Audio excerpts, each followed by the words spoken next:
Theater your mind until it decides to work, if it works. Um, okay, let's see here. Where are you? Album. There we go.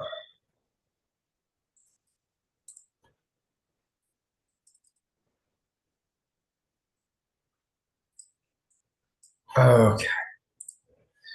And share audio for now while I'm getting everything going.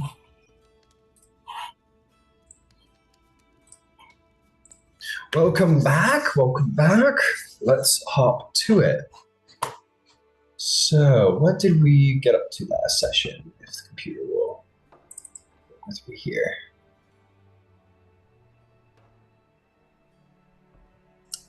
Didn't seem to want to. Okay, let me think. What did we get up to? Yeah, you guys got up to quite a bit. You kind of were just trying to figure out what to do with yourselves as you enter into this like a little bit of a prolonged downtime where you kind of allow yourself the luxury of a couple celebrations, a little partying, your new bastion, enjoying the fruits of your labors, and so on and so forth. Well deserved rest and a little bit of fun, perhaps. That isn't to say that the prospect of vacation would stop Yvain Starborn from doing research into just about anything, including maybe slaying an ultimate vampire mass murderer, perhaps. So went to do a little bit of research there. I believe Yvain talked to Alistair, who basically said, "Don't fuck with vampires. They are mean. Don't do it." Yvain was like, "Right, wink." And went off and had the Cobalt Soul do some research in which she learned a very interesting fact. I believe her name is Exar Kun. Nope, that is a Star Wars character. Whoops. Anyway, Tiefling mass murdering. Oh, yeah. Thratukar. It's Thratukar. Thratukar, that's the one I was close, I think. I like to think so. Thratukar has slaughtered their way across Tal'Dorei, escaped after Thordak's attack on Amon. And notably, one of the few survivors who made their way out of the onslaught, identified in the records by Yvain, is Alistair himself when he was a very, very young boy, which was a fun piece of lore. The rest of you got the stuff. Ember, who has in no way tried to make himself into a priest, finds himself very much the object of interest for travelers and such, and learning a little bit about divine this and that as he hangs around the holy place of Avandra, and even goes so far as to purchase some astronomically beautiful threads for a couple that are about to get married and agreed to officiate the wedding. How wonderful. Glint continues to work hard at trying to pursue his goals into the truth of magic, laxing some of its protocols on necromancy. A very difficult thing to do, considering we are only a little bit more than 20 years outside of the attack of Vecna, a widely renowned source of necromantic power. So that still lays in the hearts and minds of the people of Exandria. So Glint has a big task ahead of them, but it was recommended by Allura Visorin that perhaps Glint's minor road or major roadblock lies with the Temple of the Raven Queen, for it's her doctrine that prevents the use of the undead, and because of that holy, that sort of holy theological pushback, it informs a lot of the truth of magic. And so it's Glint has realized maybe that an angle is to be taken there. And Zarvolg has come to realize that the day of challenging will be fought by a champion of each religion. And it seems that there are preliminary trials for who will be that champion.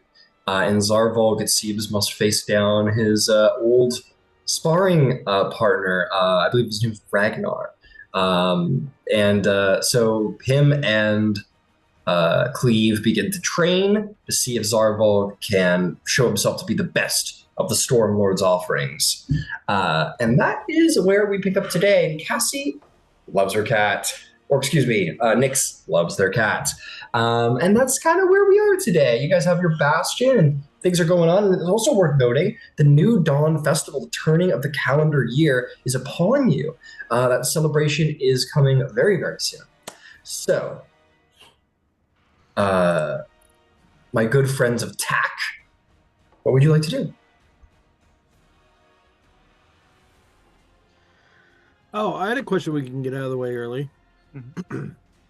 um, the last session, Zarvog had begun training at the um what's it called? God's Brawl.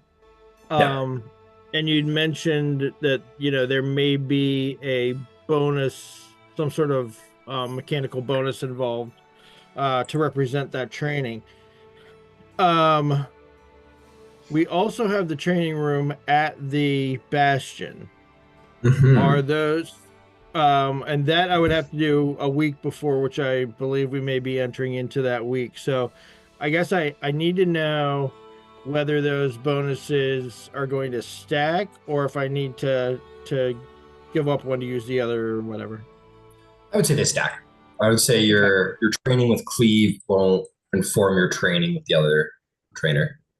Okay, so then the week before, I'm always a little sketchy on the calendar, but the Yeah. 7 days before um the I guess first match at the Gods Brawl, Zarva will want to train in the training room at the Bastion to claim that bonus as well.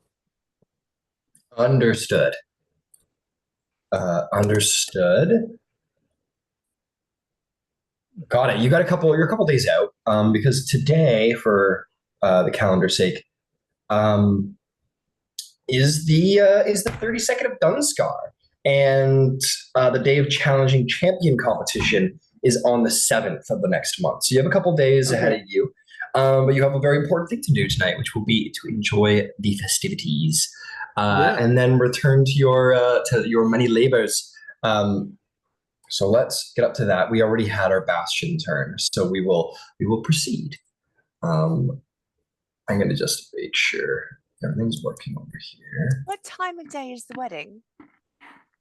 Uh, that would let's say yeah, that's true. We're gonna have that today.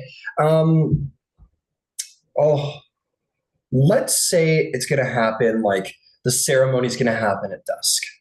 At dusk, all right.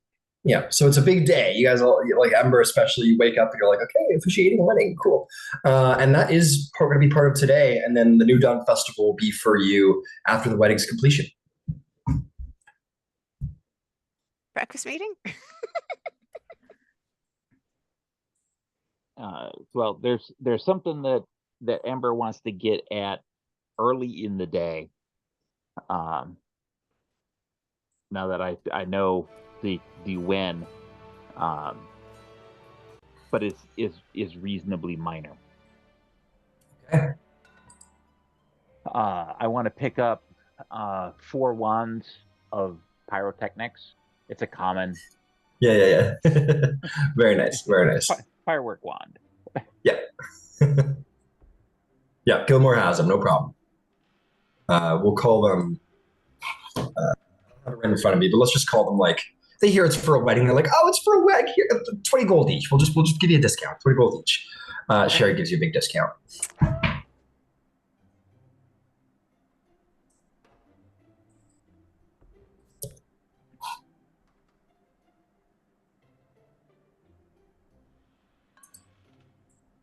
Yeah. Is there anything else? You get your pyrotechnic wands, easy enough. I've already got the duds that I'm planning on wearing, which I got from the same awesome vendor. Nice. Okay. Beautiful. That sounds like we're good to go. So my audio is working well. Yes, Yvain. Above the table, do we have the gaming hall yet? The gaming hall of the smithy? No, you do not, I'm Okay. afraid. No. Yeah, you'll need to get another bastion for that to be unlocked at this point. I'll tell you what. I thought that could happen either at a change of level because we were going to change those out anyway, yeah? Yeah, so you can change it at a change of level, but you'll need to wait till you level up in order to do that. All right, cool. So to make life simple for you guys, because I know you want that swap really bad. I'm because you wanted to have like six, and one of those would go to Beverly. Well, perhaps wait for our sixth character to show up. So she's probably going to be willing to purchase a bastion because she's made quite a bit of coin, has no idea what to do with it. So she might purchase a bastion, and we can start getting that swapped over. I guess I don't understand why another bastion needs to be purchased out. We can just wait for level 11. Like, that's fine. I don't want to force anyone to spend money on this. We can wait. Okay.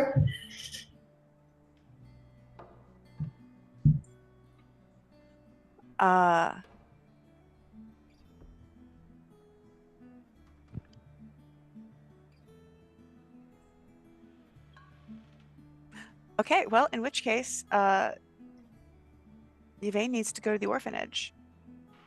That's right. The And orphanage. she would probably ask Zarvalg if he wanted to accompany her. Sure. Okay. You guys ride your way out of the city and find your way to the orphanage of Saint Brufor, where there are a great many devotees in dedication to what does he call himself here? To He had a Moradin. bunch of different ones. Yeah, Like Arath. I spoke to someone who was dedicated to Arathis, and then I spoke to someone who was dedicated to the Allhammer. Allhammer is the words also. Yeah, so largely dedicated to Arathis and the Allhammer, but a couple other faiths here and there dappled in. But yeah, you make your way in, and you're more than welcomed within as your bastion begins to start to work towards these arrangements that you guys have set up, and they're very, very excited to see you and welcome you in. So I don't remember the name of the person that I spoke to last I don't time. either. So let's make a new one.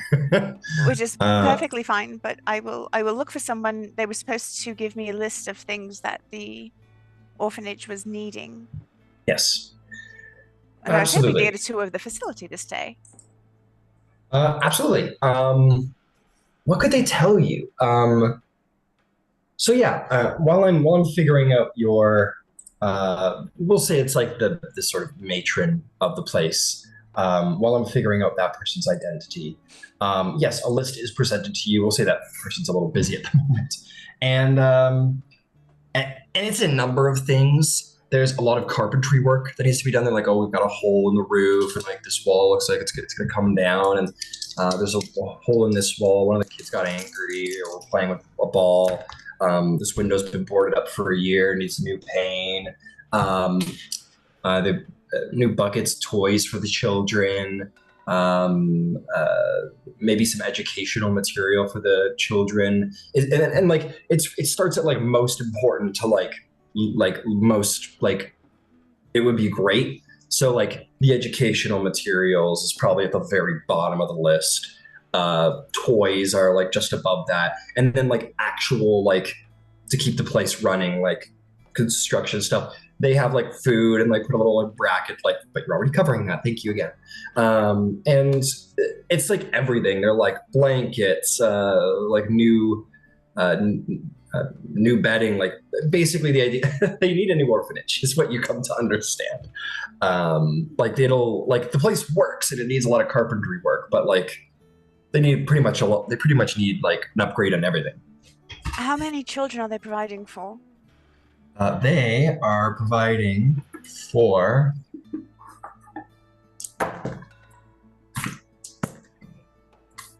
big money, no money. They're providing for 38 children of varying ages. 38 children of varying ages. From newborn to like young teen, like preteens. It seems to be that they kind of go out, like they kind of leave the orphanage like around early teens. So like the oldest person they have is like probably like 13, 14. And so what do they do when they leave the orphanage? They try and find them work essentially, or they'll join the clergy. because that is a very obvious way to like, you know, go somewhere where you'll be provided for, but do a little work. So about half of all of them leave and go and enter one of the temples, and the other half go and start working. It just like shopkeep or like message runners or whatever, like small entry level jobs. City guard too, probably. Yeah, probably city guard. Work in the mines. No, I'm kidding. Slightly bigger. No. I just imagine Sarvel says, "Oh, you want to go work in the mine?" The doom music starts.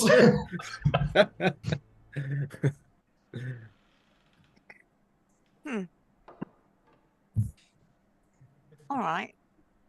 Well, this is pretty doable.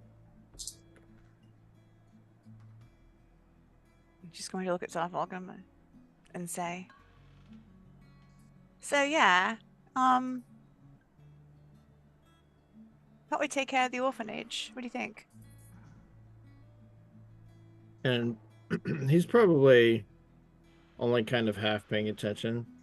I would imagine he'd have brought Fen, maybe taken off his barding so he doesn't jab the children with minotaur horns. Absolutely. And so probably like half watching the dog and the children. You mean the stubborn listers that you're talking about? Well, the thing about lists is that once you complete them, there's a whole nother one. That would support this place. I can't save all the kids in the world, but we can provide for these. Yeah, no, that would be that'd be great. I mean, that one over there looks like sort of a rascal, but the other ones seem okay. There you look down, Zarvolg, and you see this like maybe like 4-year-old half elf like boy in his basically like onesie, like kind of like patch, like there's got some holes in it, but this like onesie pajama thing, and is like got like a blanket dragging behind. You know in Charlie Brown, the kid with the blanket? Yeah, that's basically it. It looks like this. That's who this is basically, but it's like a half elf, and he's just like staring up at you without saying anything. He's just like staring into your soul, and he's like standing like right at your leg, just like looking up at you. I'll reach down and like scoop him up with one arm and pick him up. Oh, hello, and he's there, like, little man. He just looks. He immediately turns to like this huge smile where he's like, and he like kind of like grabs one of your teeth, like one of your tusks, and kind of is like, what's this? This is weird. He probably hasn't seen a hobgoblin before, but he doesn't like try and pull it out or anything. But he's like, oh, that's weird. But he just grab him and he's happy. Tussle my hair in his face. He kind of giggles. And he just hangs out. He's just, this is a new place where he lives. He's happy. Yeah. Sorry, but in the back of your mind, you're like, fuck, I gotta adopt all these little shits now. No, he likes children, especially abandoned children. This is good for him. Yes. So yeah, I figured we'd spend some time looking over the space. Yvain's sort of in the back of her mind going through what do we need to do to make sure this place stays open, that the children are safe, and aside from the list, like was clothes on the list, how are we doing on shoes, do I need to get a medical personnel down here to do checkups? Like she's going through all of that, but hopefully Zarvolg is playing with the orphans. Like occasionally she probably did a little druid crafty and put some flowers randomly someplace. I'm sure Happy's frolicking about. Yep, Happy's like hanging from like this like little rope that hangs from the ceiling that probably hung like a toy or something at one point. He's like hanging onto it desperately as like a number of children are like, jumping up and down underneath, and he's like trying to keep his feet up so they don't get him. And he's like holding on for dear life, his little bunny paws.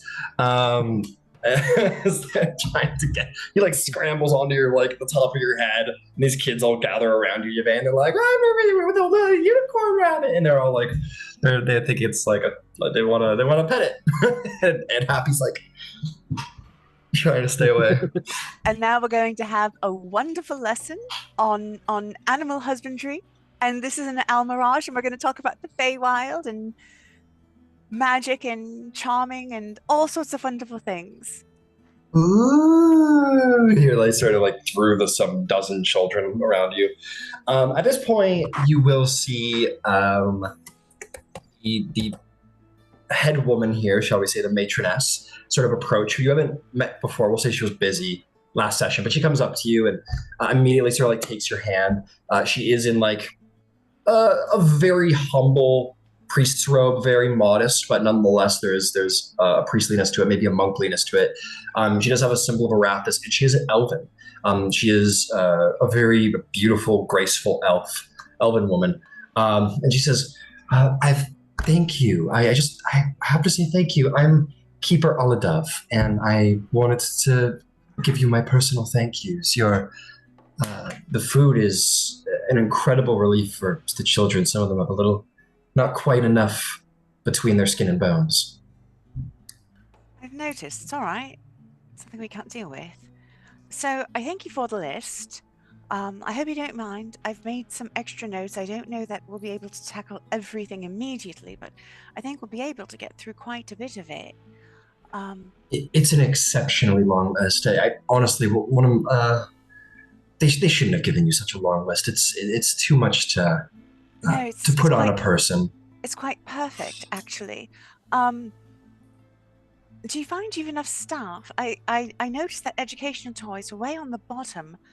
I've some friends who are teachers. I could perhaps, I don't know if any of the children are wanting to I don't know, learn basic numbers and letters and such, but I could send someone maybe once a week or such. We have no shortage of staff to maintain the children, but no educators. That's if you're sure. I mean, children don't always want to do their homework, but nonetheless, it's important. I think it would be wonderful if they could leave being able to read and write and reason with letters and numbers.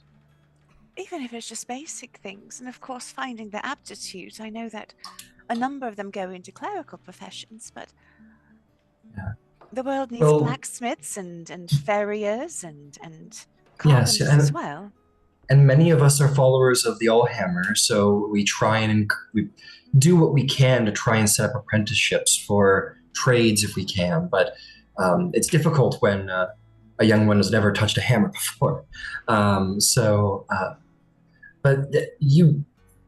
as it seems to be, we really could use help with just about anything, and we're happy for everything and anything. By no means do you need to feel obligated to complete the entire list. It's like I said, it's a bit excessive. It's a lot to put on any one individual. The Aurora Concordant has we've done well, and I was just telling Zarvolk, I don't think we can save all of the children in the world, but we can make these children's lives a bit better.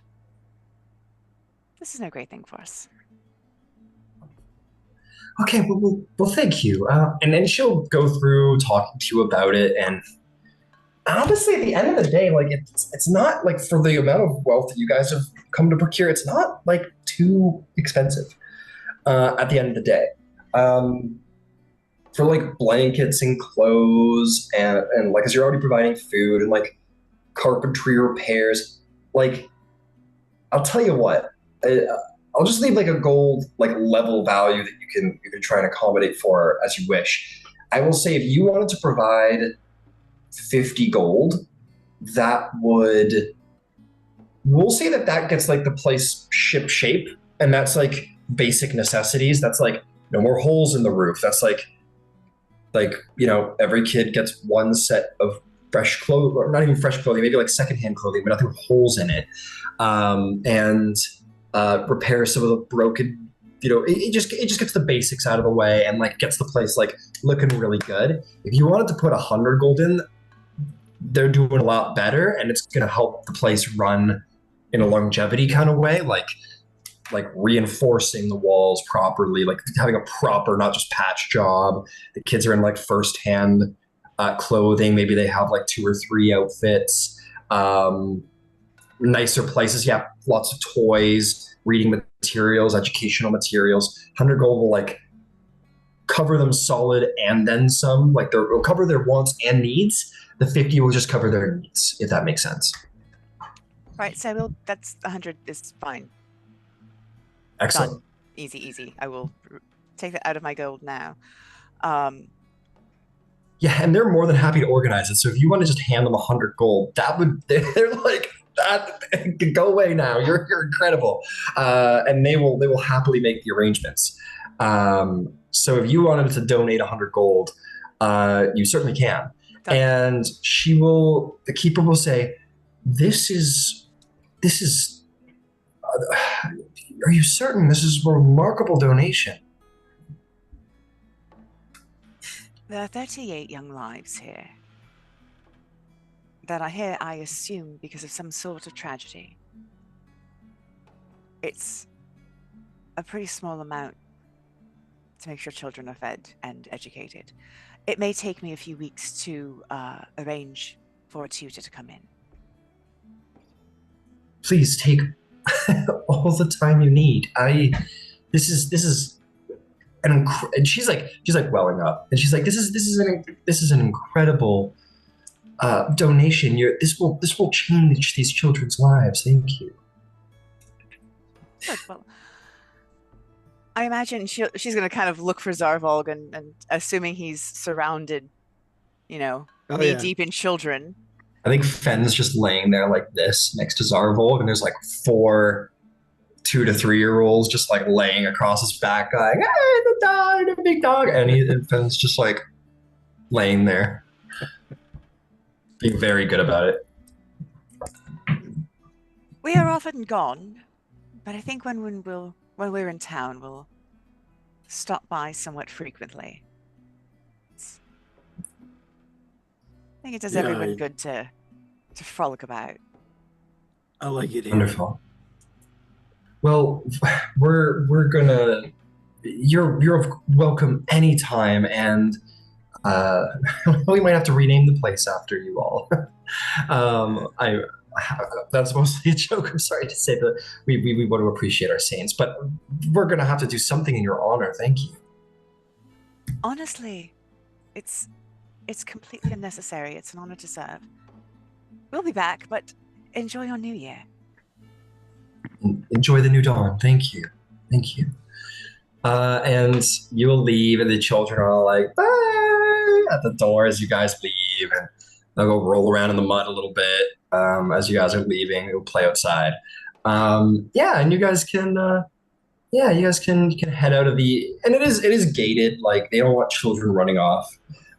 So it is gated, but you guys like leave the iron rock gated orphanage behind, and maybe feel pretty good about yourself. And Yvain, do you by chance have any what are they called? Divine favors? I've actually never received a divine favor. You will have one from Arathis, the lawbearer, the god of civilization. Oh, lovely. Because this place is dedicated to Moradin, or you know what? That's a good point. I think this would go to the Allhammer. So you will have, because Allhammer is a primary center of worship here. You will, you'll get one with the Allhammer. I think is the most fitting, considering what you've done for the place. Oh, awesome! I don't know. Now I need to go learn his tenets and stuff. I don't know much about him. Yeah. Well, yeah. Make me a little religion check and see if you picked up anything while you were there. Oh, quite possibly. That was a 15 on the dice, and I'm proficient. So nice. 20. Yeah, you definitely do. Let me give you guys the Allhammer, who I realized is actually a pretty solid dude. like they all are, but he's like super solid. So you know, like you know like the basics. What you think you know is like, yeah, he's a dwarf patron, Morden, beard, and you're like you think he's like a dwarf guy. But while you were in there, maybe you like saw the commandments on the wall, or like heard from them speak, and you realize it's not really about being a dwarf, is what Morden is. His commandments are actually as follows: remain stoic and tenacious in the face of catastrophe, uphold and promote loyalty to your family, loyalty to your clan, and loyalty to your people. Legacy is paramount to create something that lasts, to change the world for the better. So, is very much about community. It's very much about like protecting your kin and your kith and those you would call your clan. So this looks very favorably upon him as you kind of like protect your fellow people with the Stone Age. That's cool. I Yeah. didn't know that. Yeah, he's pretty cool. He's a cool dude, right? Yeah, the commandments are very steered towards the dwarven way of life. They really abide by his commandments. But yeah, he would. Yeah, it sort of comes to make sense why in this moment perhaps why he would be like a sort of a patron to orphans, found family and all. So, Zara, Yes. we can provide for them at whatever level you would like. And we can visit as often as you like. But when we were in Livengorn, I noticed you had a fondness for children. So this will allow us to take care of them. Yeah. Well, who doesn't have a soft spot for children with no place to go? I like that someone's taking care of them. I like that it's us. So what do you have planned for the day? For the day today, just more training. I have to get ready if I'm going to compete. Well, until the festivities, of course, we got to see Ember do his thing. Oh yeah, of course. Well, in which case you should probably go train now, so that you can be done by the time, because you'll need to bathe before we go to the wedding. Oh yeah. I suppose I will need to bathe, but Ember brought me those fancy clothes that kind of wash themselves. Yeah, but they'll feel better. Besides, your muscles will you will feel better if you stay for a bit. Come on, run on, go beat up things. Right. She smacks him on the butt. And off we go to beat up things. All right, off to the God's Brawl. Yeah. And so you will. Why don't we just keep on? So you show up, and Rashok Cleave is like standing out there, and you guys are like basically training. Like, I imagine that there's multiple, like, there's like different training places. Like, you don't have to be in like the central arena to train. I imagine there is like sort of in the gladiatorial pits, so to speak. There are like training dummies and stuff like that, and he can exercise you in there as he wants to sort of. He advises you to keep your skills quiet. Because you don't want to let your competition know what you can do. Why don't you make me an athletics check to see if he runs your ass off today? Okay, I have no doubt.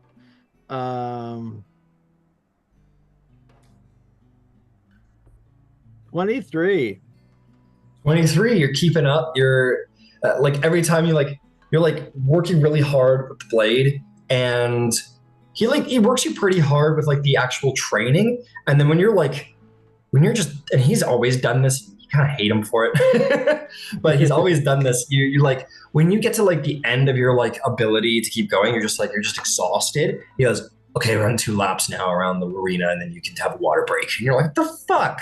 And you go do this, and this is sort of like where your fighter side begins to come out, is like he's Sure. training you like that second wind, right?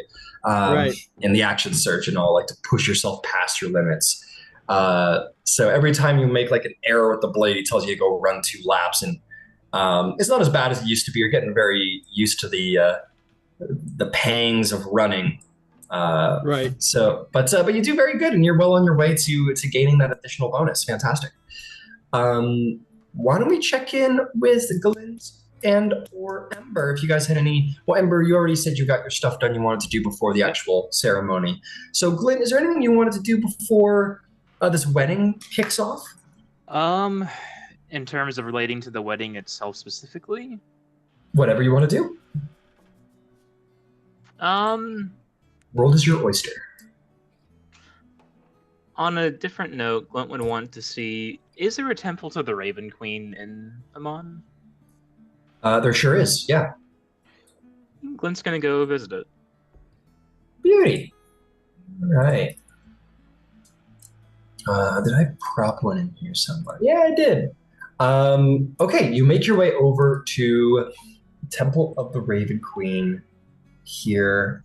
This very not as ancient as the one in Vasselheim if you came across it, but nonetheless a very darkly architectured cathedral-esque place. And you walk inside to the cold interior where a number of acolytes wander here and there. Okay. Is there anyone that Glint recognizes by any chance? I don't know if Alistair goes in and out of this temple specifically, or if with the Claret Order is mostly doing his own thing. Let's roll. Let's see if he's around here today. But you're going in at like morning prayer hour. You're going at like that kind of hour, we'll say. Yeah. So I'll give you advantage to see he's here. Yeah, you do see him here actually. Very much sticking out like a sore thumb as everyone here's in like black, like feathery cloaks. He's got this like kind of sexy, like colorful with dark reds thing going on. And yeah, you do see him sort of like sitting on one of the pews. Yeah, Glint will kind of quietly head on in and claim a seat next to him as morning prayer is going. Okay, go. You definitely do so. And he's usually so quick on the draw, but he does kind of remain silent for a moment or two as he's like in prayer and maybe like learning his spells or like praying for his spells for the day and different miracles for the day. But eventually does open his eyes and will sort of regard you and say, taking up worship, Glint, going to change your ways? I mean, I've always had a little bit of worship for someone or other, but mostly I gravitate towards Sarenrae, but I do have a healthy respect for the Raven Queen, especially here in her place. I wanted to say a few prayers and potentially ask a few questions, if I could. Don't let me stand in your way. Mm-hmm. And assuming that she's not fit to answer, as she tends to be quite busy and important, far more than any of us, I might chew on your ear a little bit. Well, we're friends, Glint. If you wanted to chew on my ear or see if I could make a more solid connection between Raven Queen and yourself, by all means. In that case, in terms of death and undeath, by my understanding, one of the core issues is the damage incurred by the soul. Is that correct? Is a large part of it.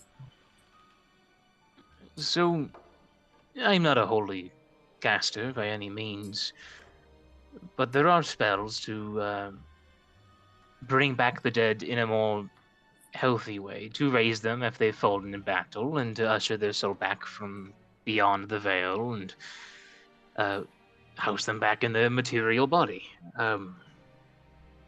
There are resurrection rituals, as they are difficult to perform and don't always succeed, and they are also damaging to the soul in its own way, but not nearly looked on as unfavorably as the undead themselves. So, I've been picking my brain, and I've been thinking if I could have a chance to study some of that magic, I might be able to try and find a common ground between the two. And figure out a way to use the body that is less damaging to the spirit of the prior inhabitant.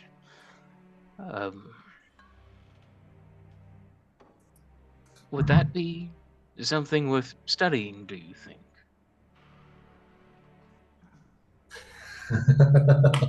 You're asking a cleric of the Raven Queen if undeath is something worth studying. If it could be made in a way that is more palatable and safe to those that are used, then yes. You're kind of lean back. He says, The commandments of the Raven Queen are fairly clear about the use of undeath, that it's an atrocity.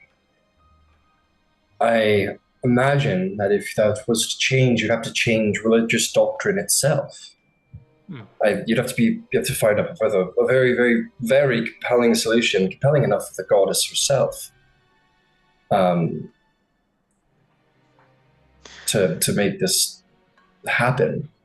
There are many forms of undeath, though, of course, some more palatable than the others. There are. Which I suppose is why I came here, to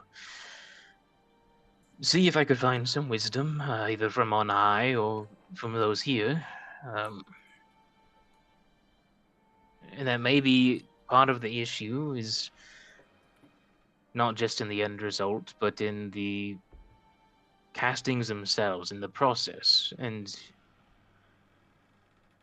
if that could be altered, if the rituals used could be changed to be less harmful, then maybe that's a start.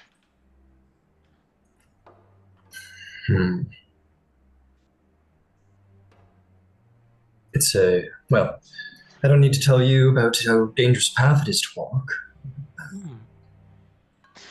Indeed. The thought came to mind, in part because whenever we were delivering the crown, we came upon a pair of revenants that claimed to have been sent by various higher powers. One was likely speaking falsely, but the other was likely genuine. And I guess my point of consideration is, if the gods are capable of sending back their followers as undead, maybe there is a way that we could try and learn from that.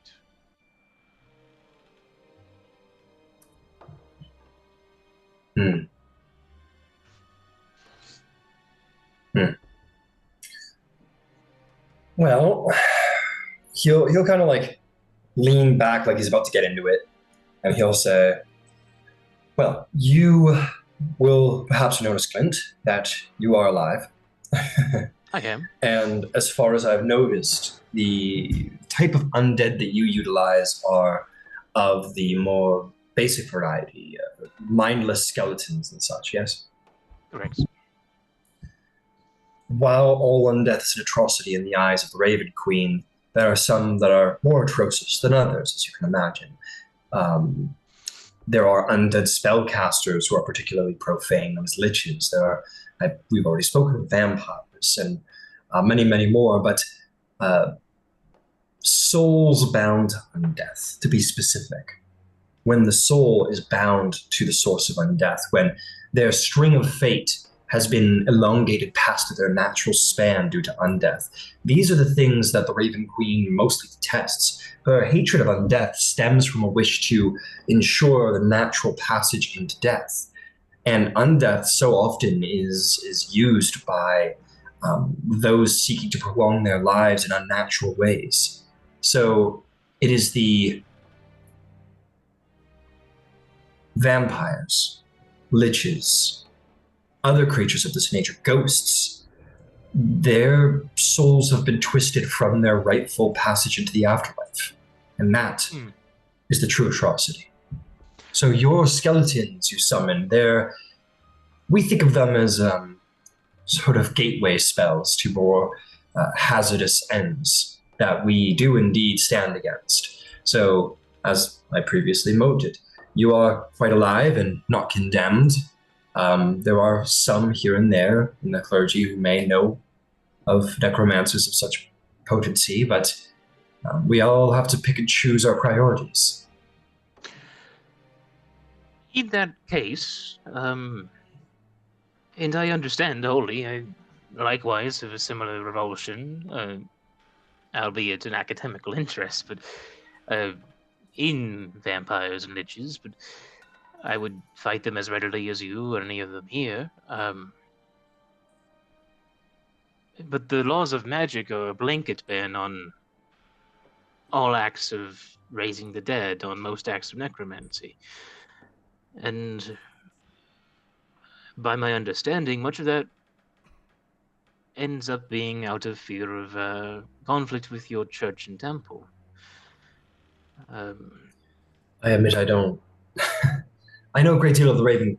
I know a great deal of slaying monsters, especially the undead.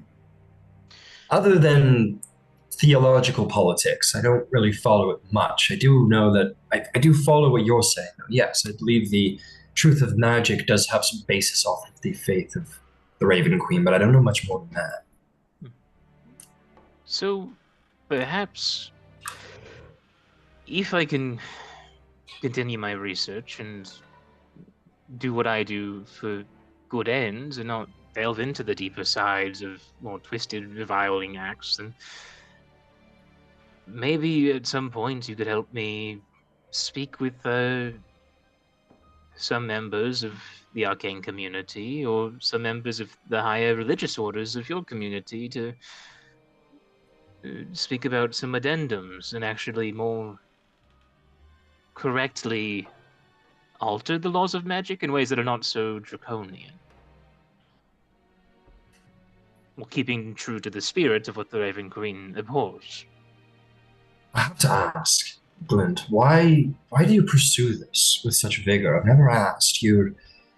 I mean, you would probably know well as anybody the damage Vecna has done to the world, and certainly to the general psychology of Exandria, especially in relation to this topic. Why now? I think now is more important than it will be in another 10, 20, 50 years. Vecna and necromancy are two ideas that are linked together hand in hand at this moment, and if we can safely decouple them, then that is simply depriving power from one that does not deserve it. You mean to say that you would have the Raven Queen uptake the doctrine of undeath instead of denying and steal that portfolio from Vecna? Is that what you're saying? Perhaps in the grand cosmic sense, yes, in the long term. In the shorter term, I simply wish to take a tool that has been used poorly and see in what ways it can be used safely so that it is not solely in the hands of those that are going to use it for real ends. Stubbornness of dwarves. Listen, I see where your heart is. But you're a stone in the river right now. Fitting metaphor, I think. You know, you're standing against the tide of things, the hatred for the undeath, and not necessarily the worst tide, if I might admit. Perhaps you see you're trying to change everything.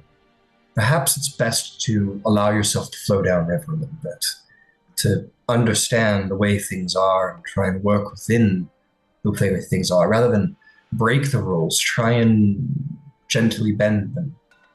I mean, what you're suggesting is the entire opposite of the great faith of the Raven Queen. She abhors undeath. She hates it. The emotionless face of death scowls in the face of undeath. And you suggest that she accept it or even embrace it. It's a very intense ask. In the bending, as you say, maybe it's less of an embrace and more simply an allowance of certain very minor kinds that are not as damaging to the spirits. That is the reason why she claims to not like it. I think it is understandable for vampires, ghosts, specters, wraiths, ghouls, liches, of course, to be denied and to be fought and combated, but if it's just a skeleton made out of chicken bone, then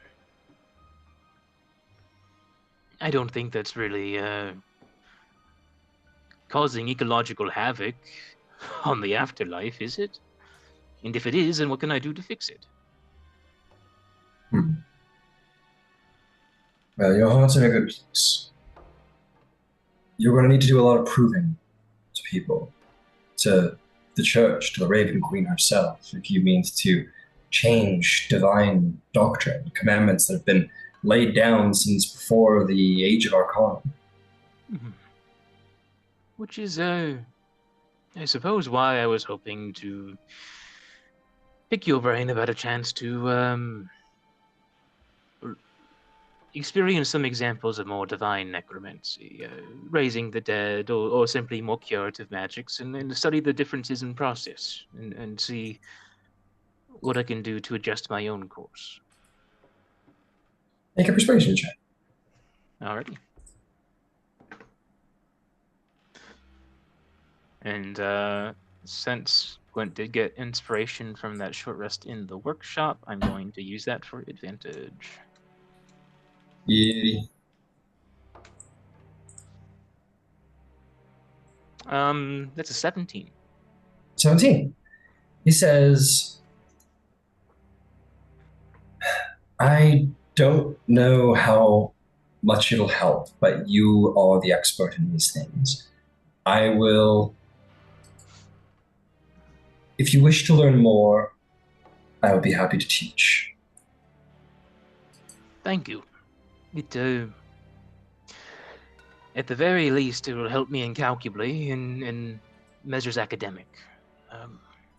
But perhaps, indeed, but perhaps you might understand part of why, raising some chicken bones into something that walks around might be dangerous, because chicken bones lead to, well, what you do, skeletons, which will then lead to, well, maybe I don't want to die and gain arcane knowledge forever. Well, yes, but that's a slippery slope, and that's a fallacy. Is it though? Yes. Given your background? The buck has to stop eventually, Alistair. Well, I suppose perhaps maybe that's my point, is that it is a slippery slope. Wizards, especially, like to learn more and don't always know how to temper themselves. The Age of Arcanum and the Cataclysm that followed is proof of that, I would say. But I'm happy to show you. Just don't make me regret teaching you about necromancy from the clerical side. Don't turn into don't become worse. Don't make me have to feel like shit that I've created a monster and all. I promise you I have no intentions of starting a death church. That's what they all say, and look at us now. There's one here right now already. Yeah. And with that, he will, you can meet with him from time to time, and he will essentially take you down the necromancy cleric list. He says that there are miracles that he can attempt to reach out for. But he never would because it's Raven Queen, give me the spell animate dead. Probably won't do that. So we'll talk to you about the theology and the actual clerical discipline of being provided miracles from their gods, and that gods can do anything, and so they can make their followers do anything. And that does include darker, more corrupting magics. And some of it will be familiar to you because I don't think everybody that you hung out with back in the day was wizards alone. There would have been clerics and warlocks and such who gained their powers in similar ways. Yeah, and I guess in the briefing as such, Glint's interest is both how Alistair views it, of course, and how the Raven Queen views things, but also on the strict, not gameplay mechanics, like academical, like the physics end of magic. Are there differences in the actual process of how the soul is ushered along in these cases? And if so, is it because like the deity is offering some sort of shielding effect to the spirit as it's being brought back? Or is it simply a matter of approach and how the spirit is beckoned and called in terms of the rituals used? And like what is used to safeguard the soul whenever a cleric does so that Glint is failing to do so as a wizard? He would describe to you that the Raven Queen doesn't like snatch up and covet the souls. That's not how it works. It's best to think of it like when the soul is ready, when the body has died, she comes to it, she gently collects it and helps it along. She's more of a guide than someone strictly taking a soul and pulling it away, which is why you will see ghosts and banshees and spirits unready to move on. And when such things occur, the Raven Queen doesn't come and snatch them up regardless. She's a guide. She's not a forceful hand towards death. And, you know, she like if someone dies in war and their soul is full of wrath and terror and rises as a ghost, she'll like the clergy will try and go and do something about it. That doesn't necessarily mean like, oh, going and slaying this person whose soul is suffering so much. They'll try and help ease them into the death, into the natural cycle. So what is essentially described is like, you know, the Raven Queen serves as a buffer to ensure that people generally don't remain behind, that only those with like deep like turmoil deep into their soul won't move into the land of the dead. And obviously people who have really potent necromantic rituals at their fingertips to deny their own soul passage into paradise or into rightful oblivion. So she is a guide. She's a helpful hand to pass on down the river, so to speak. She isn't eagerly waiting to snatch up people at the end of the gate. So when wizards, especially, come forth with their great, powerful rituals, and it takes powerful rituals of undeath to deny the Raven Queen their soul, it's significant. And she despises it because he'll say, like, we are only mortals. We don't know as well as the gods. They've been around since creation. They understand things better than we do, and that is just simple logic. And sometimes a child will hurt themselves. You know, they'll be running around, they'll climb a tree and fall out of the tree, even though they insist they want to climb the tree. Much like us, we insist we don't want to die. We want to prolong our life so we may learn arcane lore. But the Raven Queen knows better. That's not the way. It's not how it's supposed to go. So that is why she abhors undeath, because it's climbing the tree when they shouldn't climb the tree. I understand that, and I broadly agree with it. I think we all have our times to pass, and that is a good thing. I guess my viewpoint is simply that in my own uses, I try to make use of the husk afterwards, when the soul has moved on. And I've been reprimanded already for it, but typically I do my best not to actually deal with spirits at all. It's not really my wheelhouse and should not be. And he will say, and you understand the root of it, that her abhorrence to undeath isn't because she just has a bone to pick with the school itself or the practice itself, but because of how it defies the rest of her domain, how it leads on to darker things. Yes, it perverts their string of fate. It prevents their future. It perverts their future. It denies them rightful death. those alive, undeath is abhorred. So, frankly, the soul is of what is of value. Mhm. So, putting together chickens and raising skeletons after the soul's passed on, this isn't of our highest priority to deal with. I suppose in that question, then, what edicts could be made, what oaths could be taken, either to people or to the Raven Queen, what marks could be given to ensure that those that dabble in the remains of those that have passed on do not in turn turn to dabbling with the souls of those that have gone on. Perhaps some might be made, but Is an enchanter can control the minds at a whim of others around them. An evoker can burn down a city. A yes. transmuter could similarly actually work on a skeleton and make it dance, just as I could. Indeed. But they are not given the same blanket bans. They are trusted to be responsible to some measure, and then punished accordingly if they are not. Well, there are stipulations in the Truth of Magic that do also prevent these people as well from burning down houses, like you say, or Correct. perverting people's livestock or whatever.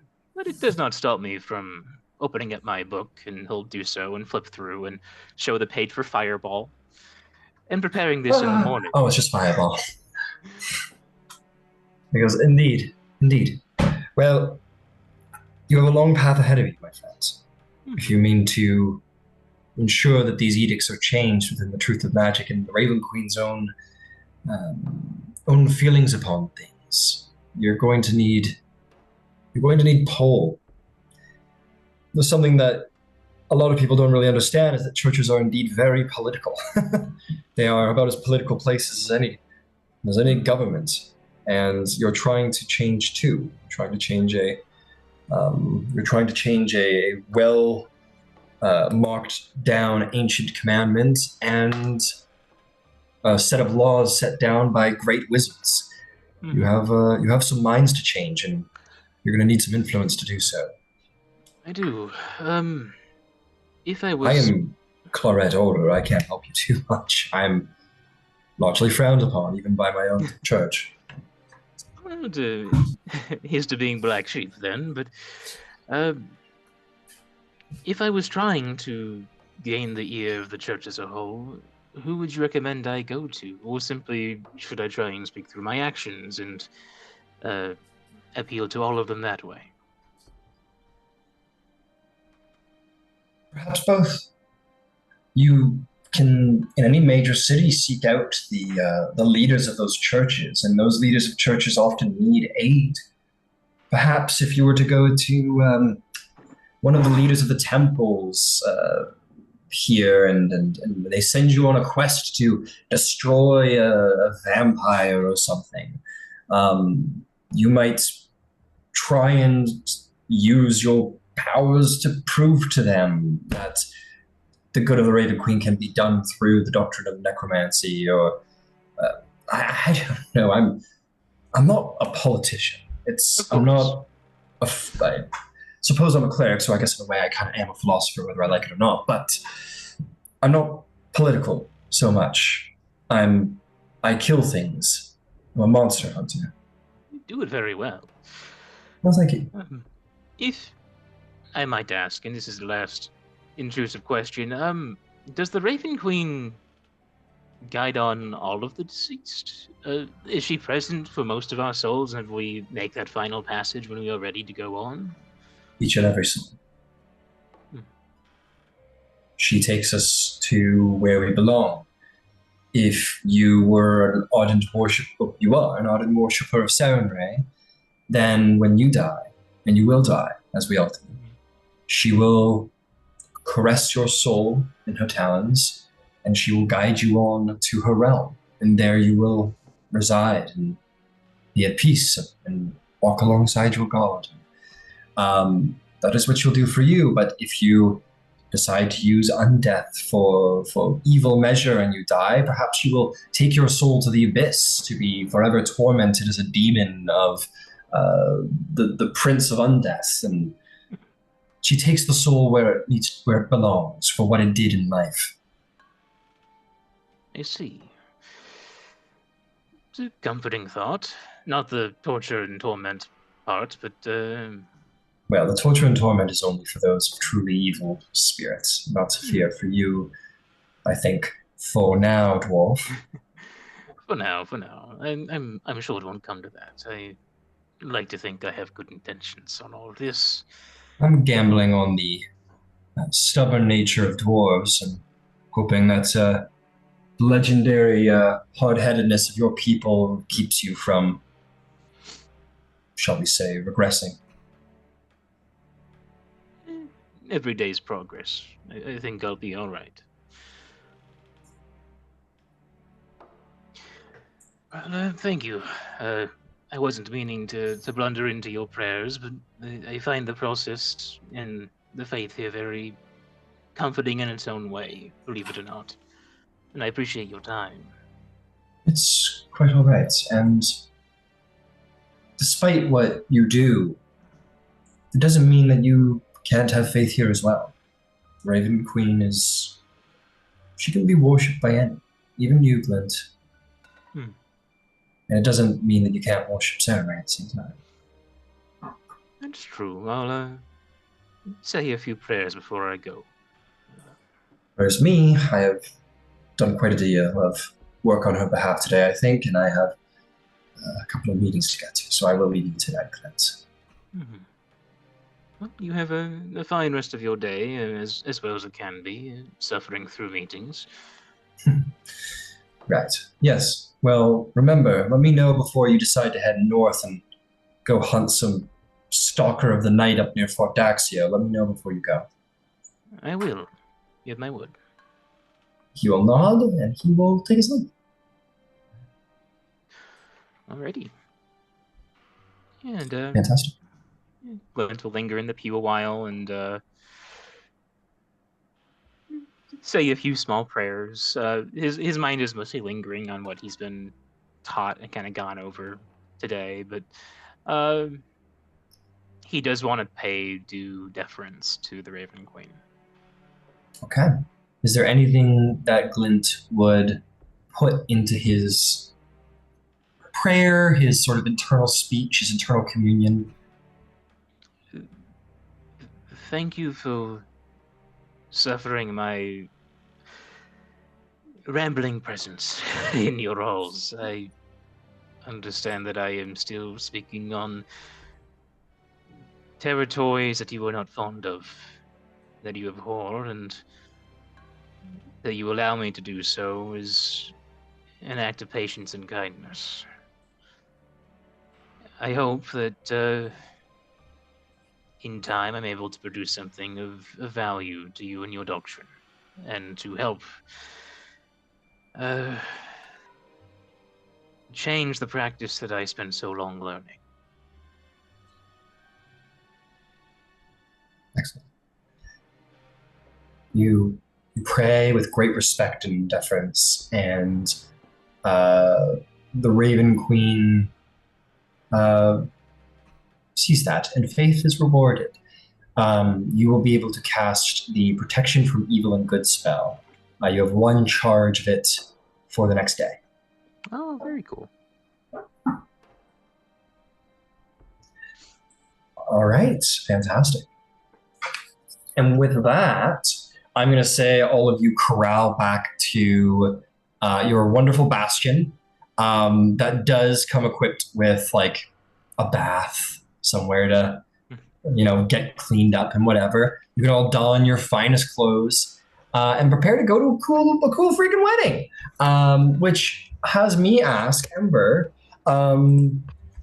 today's the day. It's time to prepare. Is there anything that you would like to do, put forth in preparation for the ceremony?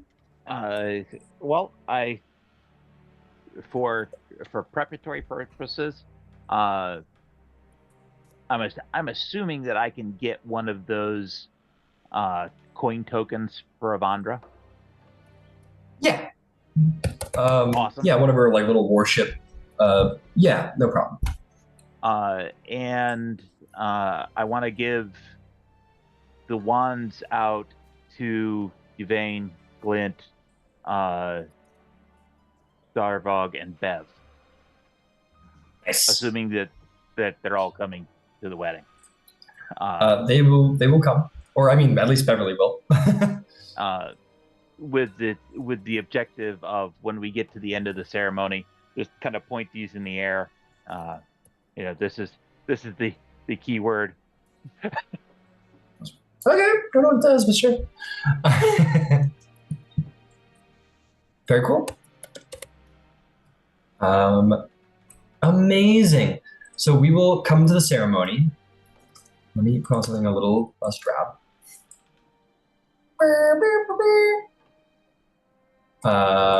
Yeah, why don't we find something a little more? Let's go look at the playlist in the album for this. So all of you gather.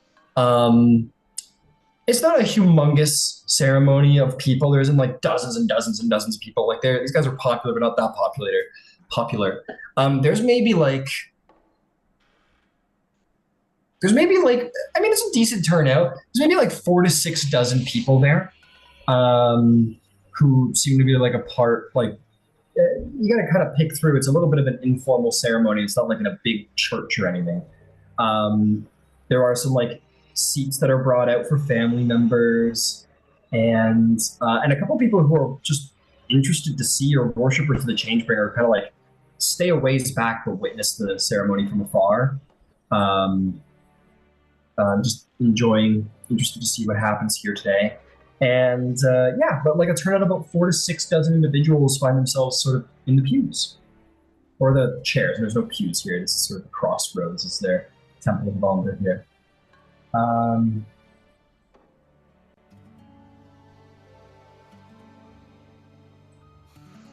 All right. You, Ember, you are going to see Bobby, who will tell you that his real name is Robert James, for the sake of the ceremony. Okay. And he looks real nervous. He's wearing his best clothes, which are very, very nice considering what you've purchased. Dressing in there's like a fine deep purple cloak with essentially a sort of medievally suit a little bit. He's very, very fine clothing that makes him look gallant and very handsome today. And he'll shake your hand again, Ember, and he'll say, I have to thank you again for all you've done for me and my soon-to-be wife. I just your kindness is I don't know how else to say thank you other than just to say thank you. It's not necessary. Kindnesses have been done to me, and it is only fitting and right that is reflected back to the people that I live with. Can I ask you something? Have you ever, I don't know, you ever done anything like this? Never before. But that is the essence of Avandra. It's a new venture. Yeah, I suppose it is. All right, well, I'm nervous, but let's. I understand that entirely. At which point, Ember will take some of the booze that Nyx was brewing, Mhm. and we'll flip him a small flask of it. Yeah. Mike's hard lemonade and drinks some of it.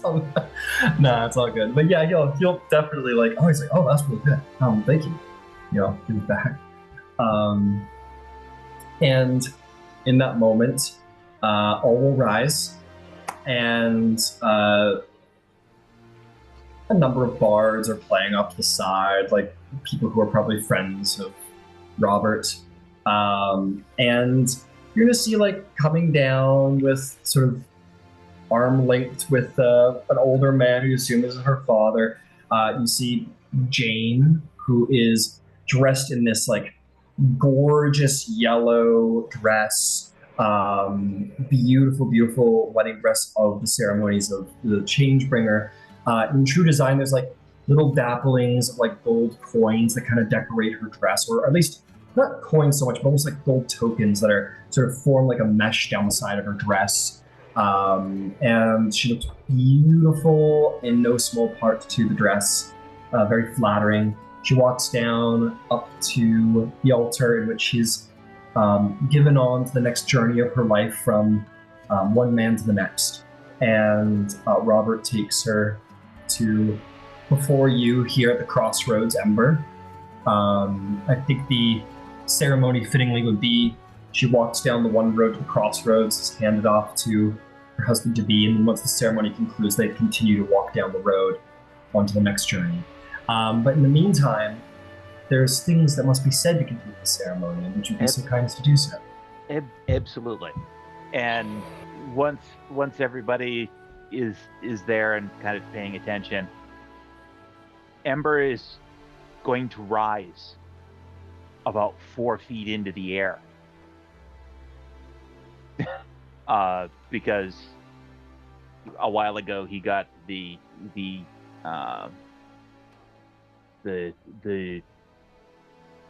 temporary flight boon. So I imagine that's has a light cascade of kind of embery sparks off of the feet as they're there, just high enough so he can be seen over the crowd. Excellent. Friends, on this most auspicious day, I welcome you to witness and celebrate the new journey of Jane and Robert.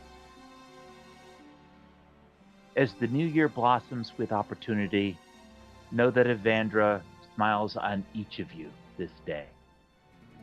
And he will go from looking at the crowd in general to focusing on Jane and Robert. I'm pleased to offer you two the special blessings of Evandra. May her blessings be upon you both as you change together, grow closer and more resilient as your years continue to grow. Fortune will shine on your endeavors together, and the light of this day will shine on in your memories all of your lives. The future is unknown, filled with joys, trials, and opportunities. Love changes the heart and minds of those it touches. Opportunities that didn't exist before will now bloom for you. Blessed are those who find a soulmate to journey with together down the road into that future. And then Ember will come back to the ground, and he will walk forward and look at Jane and say, Jane, do you undertake the journey of marriage with Robert? She looks at him with just beaming eyes, and she'll say, I will. Robert, do you undertake the journey of marriage with Jane?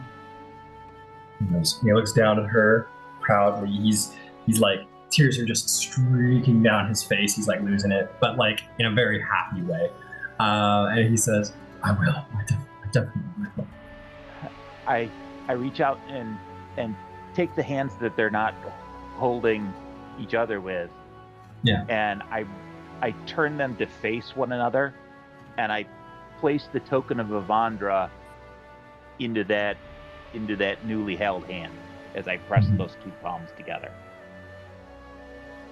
At which point, Ember will rise again. It's a bonus action. I can do it multiple times a day. Yeah. And he will look upward and say, Avandra, look upon Jane and Robert, granting them your blessings as they start their journey together on this day. Grant them the resilience to triumph over the changes the future brings them. Grant those here to witness the beginning of this most auspicious change, fortune and joy as well. In your generous name, we pray for Jane and Robert. Amen. And he will gesture again towards the crowd, saying, friends, I present you Jane and Robert, bound in the sight of Avandra. May their journey together be fortuitous and long. At which point, he will launch a fireball straight up.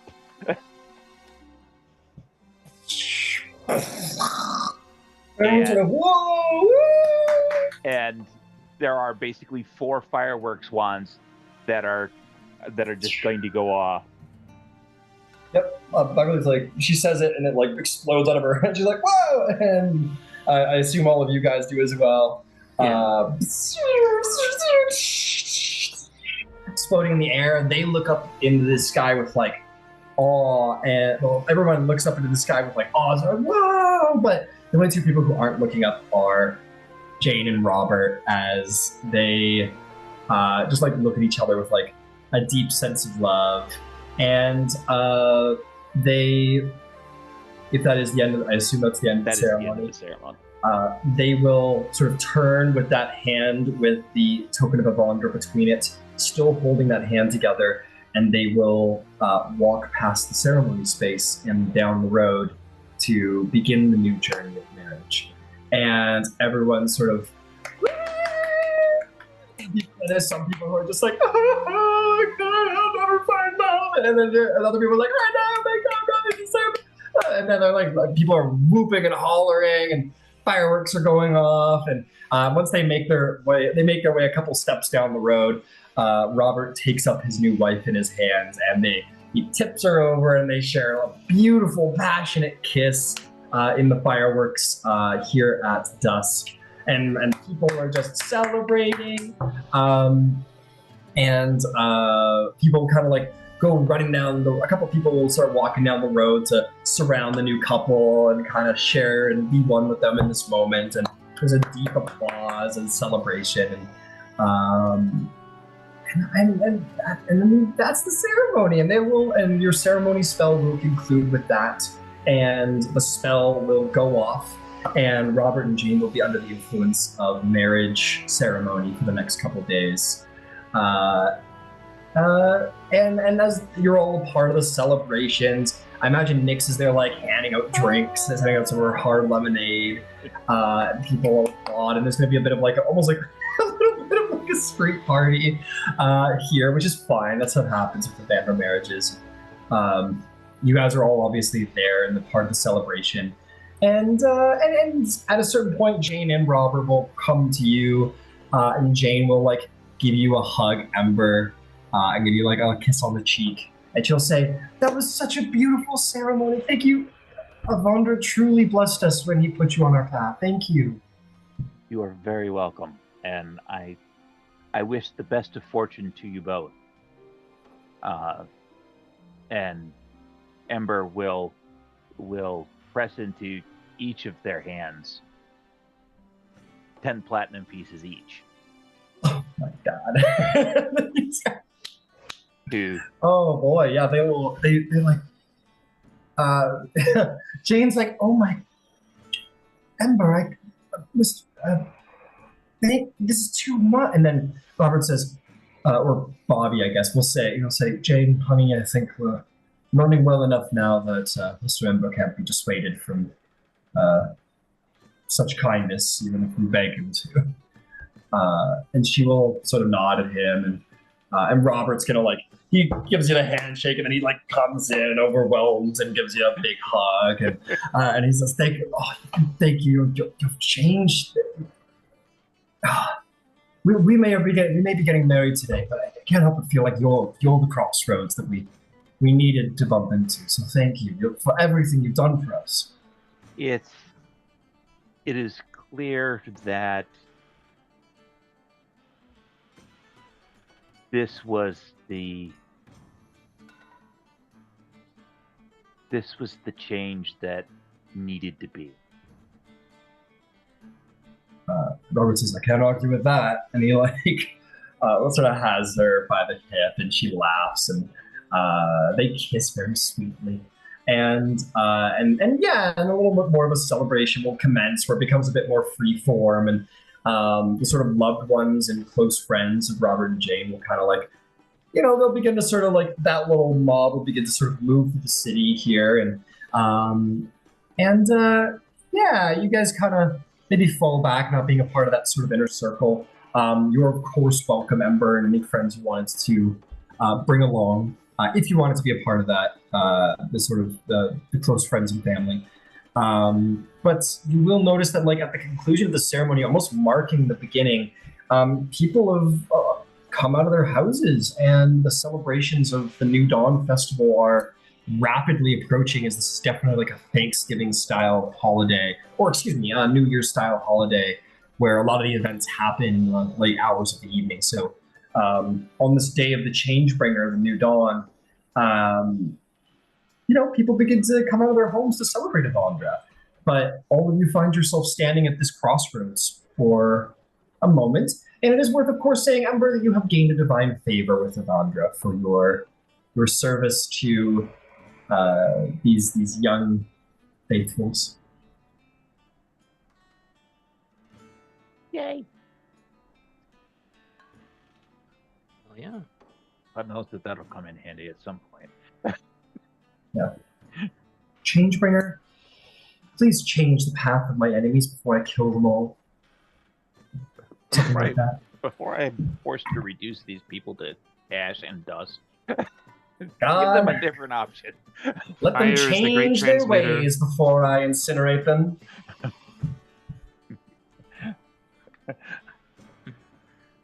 They know not what they do and what's coming. Oh, but for real, that's awesome.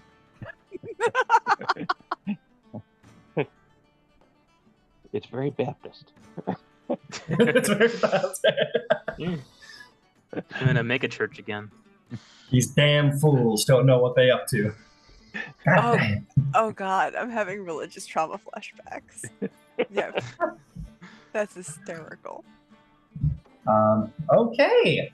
And with that, the New Dawn festivals will begin, and there is many celebrations going on throughout the city, dependent on where you would like to go in the city. There's much to see and much to do as the New Dawn Festival begins to go into full swing. So the question I have for all of you, this is all taking place. I'm going to say that this ceremony probably took place in a nicer part of the city. Not that the ports aren't very nice, but probably. Where would be a good place? I think the Central District, probably somewhere in the Central District, which is a very, as far as I recall, a higher end of the city, a little bit more noble, a little bit nicer, is where this will have taken place. So you guys are currently in the Central District. It's up to you if you'd like to hang around here or go somewhere else. There are many celebrations happening in all the different districts of the city, so you gotta decide where you want to go, what you want to do.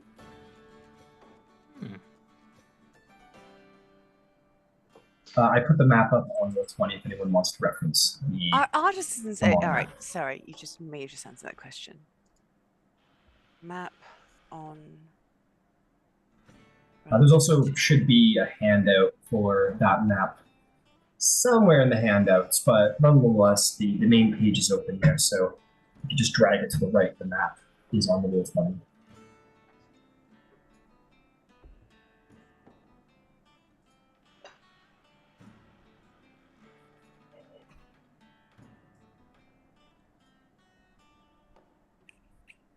Oh, there it is. So are there artisans open, or is just everyone celebrating generally? There are artisans. Like, say if I wanted to buy a mirror, like a compact mirror, an expensive compact mirror, yeah. Yeah, you keep an eye out. There's some merchants who might be having their shops open right now because, it's just a good time to do business. Everyone's out and about. Why wouldn't I have my shop open? So you might run into something. Yeah, everyone's in a great mood. A spending mood. Changebringer, I believe, is also a coin of like mercantile. So today would be a favorable day to have your shop open. So yeah, I'd say a lot of shops are still running. So where would one go? Would it like a jewelry store? Is that where one would go to buy a mirror? Like a Yeah, compact most mirror? probably. The Abdar's Promenade is essentially like the market district. It has a massive bazaar. It'd be a good place to go try and look for something of the specifics that you would like. Do you plan on having to negotiate, Yvain? I have to spend 1,000 gold. That's literally all I know about this thing. And I would like it to be portable so that I can take it with me when we leave. Well, no doubt leave. the reason for asking is there are two ways that you can show up at the shop. One is you walk up and you have a certain negotiation style. The other is, and Amber will tap the bag of holding, is for me to pull out a carpet and we fly there. Now, when we land, some of your negotiation stuff comes off the table. Yeah. But it does look awfully impressive. Oh no! So We're getting on the carpet, right? We're absolutely getting on the carpet. Like that was the answer, yeah. Absolutely. Oh, we have to talk about Operation Parent Trap. I've got the garden set up. We just have to actually do the thing. Also, I want to have someone up there to plant the flag. Yeah. Because we have the banner. So I was thinking, since it's both of these individuals, right, were deeply loyal to their mates, and for 20 years have honored that agreement. I think that the Moonweaver would bless this, and we have this banner anyway. So I'm thinking we get them on this carpet ride. We bring them up to, or somehow get them up to the garden. The flag is planted, and everyone fucks off, and I don't know. Beverly salutes and says, "I can plant the banner and then fuck off." What can I do to help? Well, we'll have to. Let's go get the mirror. Then we'll stop by the Andegard estate to see if Sir Andegard is available. Mm-hmm. He may have obligations tonight.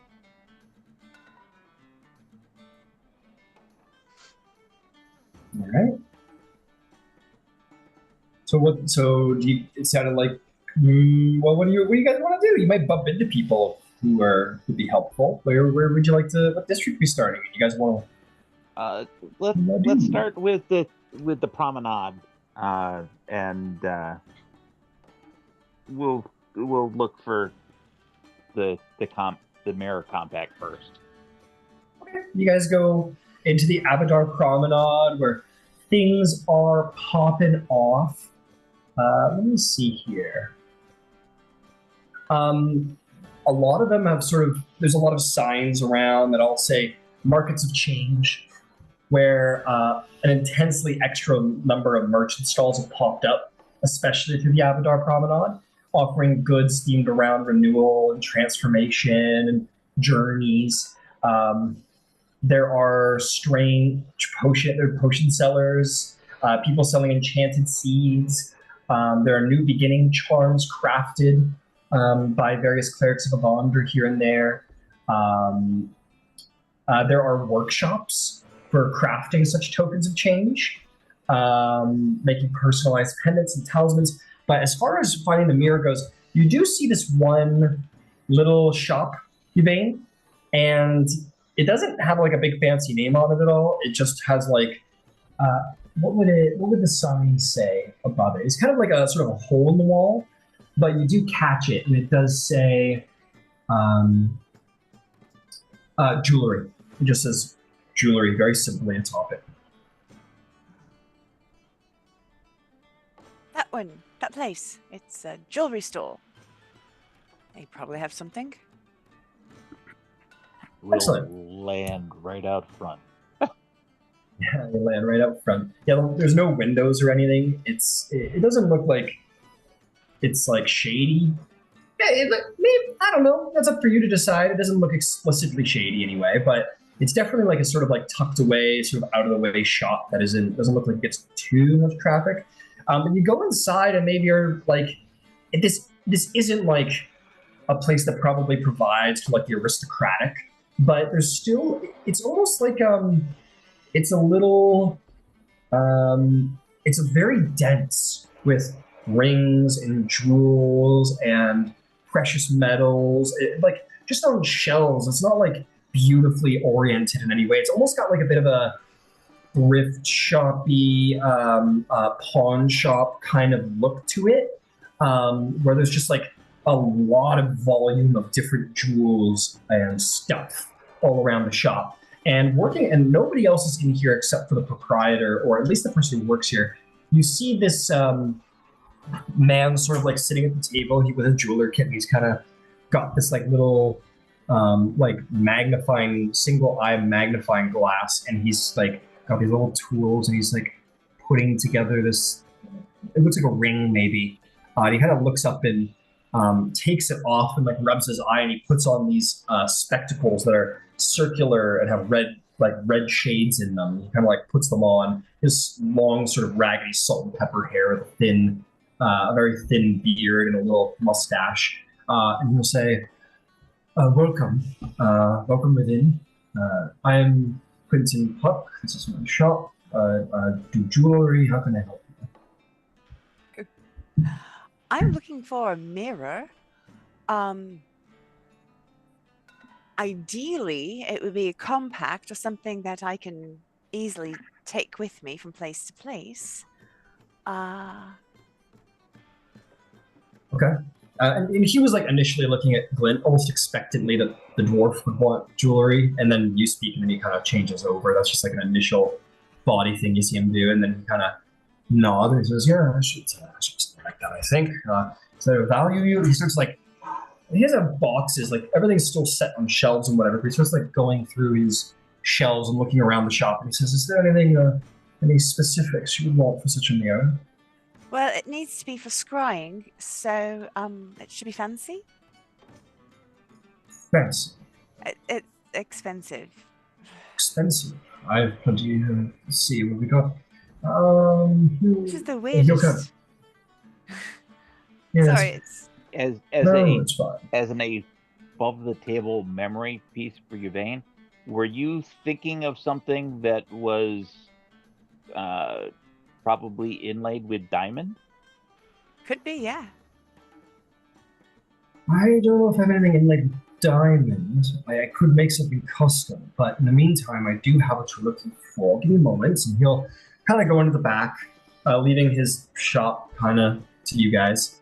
And he comes back after like 3 minutes, and he does have like this sort of like compact mirror.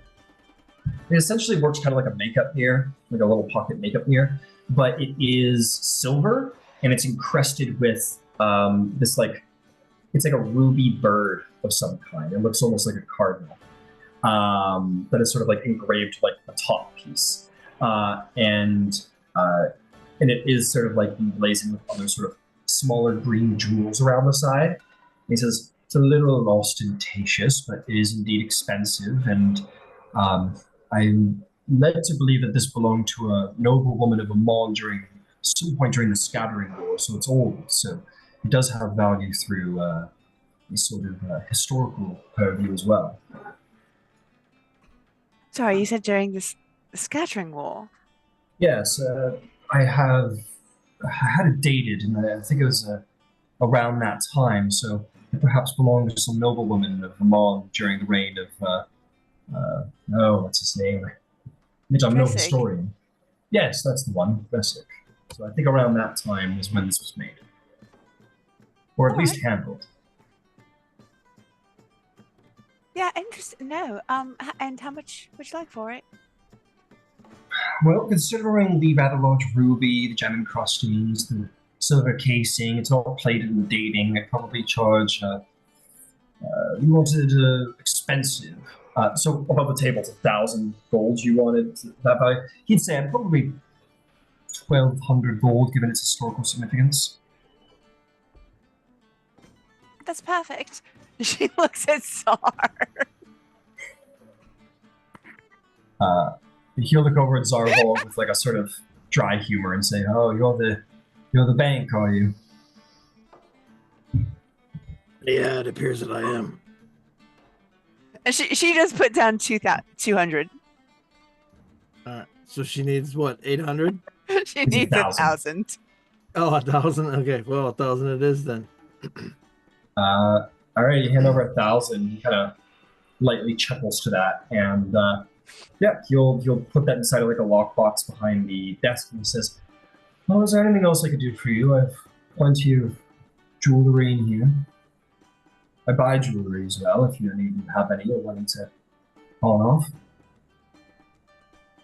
Not at the moment, but that's amazing to know. Thank you. Certainly. And she gives Zarvolk a kiss on the cheek, and she's like, "I promise, this is an excellent investment."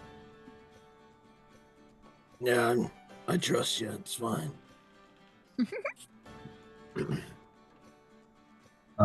Another man sort of comes into the shop and starts looking around, and Mr. Puck will say, "I'll be right with you for a moment, sir." And he'll look back to all of you and says, "I do have some sort of gold medallions. I know it's New Dawn today. If any of you want to buy something themed, I'm not really participating in the market of change, but I have some things if you're interested." I'd be happy to take a peek and look over your work, certainly. Oh, By but all means. yes, absolutely. Most of this is secondhand. I do have some custom personal works here and there, but most of it's secondhand. Feel free to look around and tell me what interests you. And he does. He has everything from like medallions to just like small little gemstone necklaces to more gaudy, ostentatious, larger things, bracelets, jeweled bracelets, rings, earrings, maybe even a couple sets of spectacles here and there. Anything that would be considered like a jeweled accessory. He has a very wide selection, but nothing of like peak aristocratic taste given the modern day. Yeah, I think Glenn would look over some like bracelets or bangles. Yeah, there's plenty. There's a couple that are a little bit more sort of almost half bracer-esque that would be a little bit more of like the dwarven niche that are like a little thicker. He has some daintier ones in golds and silvers with various gemstones laid in, tiger's eyes. He has a couple pieces here and there that have gemstones as valuable as emeralds and rubies here and there, but only like one or two of them are on display, but he assures you that he has more in the back, but there are most valuable stuff, so he keeps it real often. I think the tiger's eye gemstone kind of like bracers look good if Glenn can find any that have engravings on it. Yeah, he's more of a pattern kind of guy. Yeah, you find this one. He'll direct you to this one sort of thicker bangle. It's about maybe an inch or two thick in width, and it has sort of inlaid on it in dwarvish around the bangle that is set in tiger's eye. So the actual writing is jeweled with like tiger's eye gemstone that has been sort of carved down to fit. He says, "That is an exceptionally rare piece. I haven't had it dated yet, so if you found it before I found out how old it is, but I have to guess that it was probably made in Craghammer, considering the size of the gemstones that would have been needed to create the tiger's eye embellishments." Yeah, could Glint kind of investigate it to kind of get a feel for how old it is? Yeah, are you proficient in jeweler's kits? I am, yes. I'll give you the advantage on a history check if you want. Sure thing. It's a 28. You look it over. Indeed, you think it is meant to represent Craghammer. let me see here, because as you read it, oh, actually, no, this is fun. You will see that, like, basically the dwarvish on it says Thunderbrand on it. And given its age, you do expect that it's pretty old. It's probably like a couple decades old at least, if not maybe 100. So it's a very old piece, and you surmise it probably belonged to some Thunderbrand nobleman at some point, who maybe lost it or it was taken. How much are you asking for this one, friend?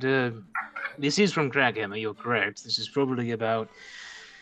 I mean, it's kept up very well. It could be 50, could be 100 years old. It's within that sort of decades of the fashion, but I'd be happy to pick it up from you. I see. Well, Well, given the detail of the jewel, it's from the exceptional craftsmanship of the dwarves and its age. Probably 500 gold pieces. Well, I would if I could, but I actually do not have that much on me. Fair enough. Well, Do you really like the looks of it, Flint? I do. I haven't picked up something purely for looks for a while for myself, but it's a nice piece and it has some history to it. This is if you look here, this is actually some of the markings from House Thunderbrand. They would weave these emblems into the relief sculptures and etchings to be representative of their house at the time. We'll take it. And Ember will put some coin on the counter. oh, fantastic. How much? What did I say? I said it was 500. Yes. Yes. He'll accept it and say, "Well, very good." And he will, the bracer is yours. He'll take it out from the its encasement and hand it over to you, Glenn, and say, "Well, I hope it brings you good fortune and happiness, I suppose. Thank you and enjoy." You as well, and thank you, Ember. That's I have enough to handle my affairs and means, but I don't exactly have, I guess, a lot of walking around money at the moment, turns out. Very quickly, what was the name of the dude? Oh, his name's Quentin Puck. Thank you.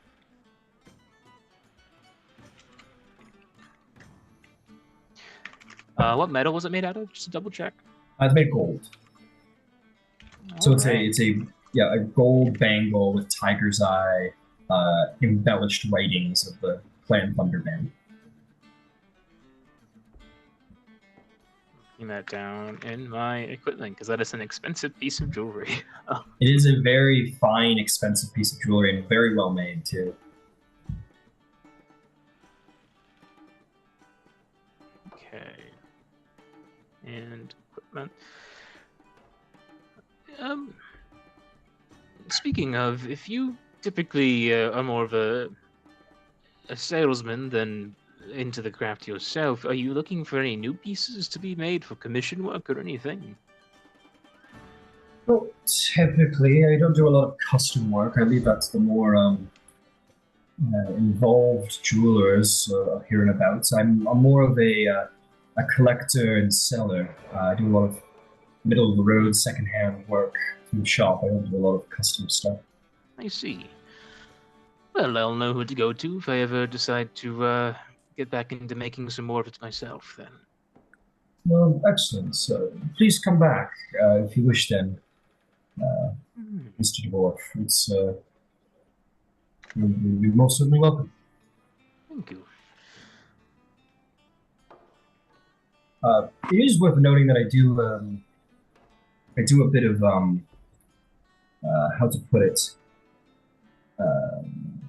appraising work as such, aging, the age of things, the history of things, or also sort of deciphering our ancient script. I do a little bit of linguistic work as well. So if you happen to find any strange art objects that have a history you might want to know more about, I can I'd be happy to provide that service along. That's good to know. We do sometimes come into Yeah. exactly that sort of thing. Well, excellent.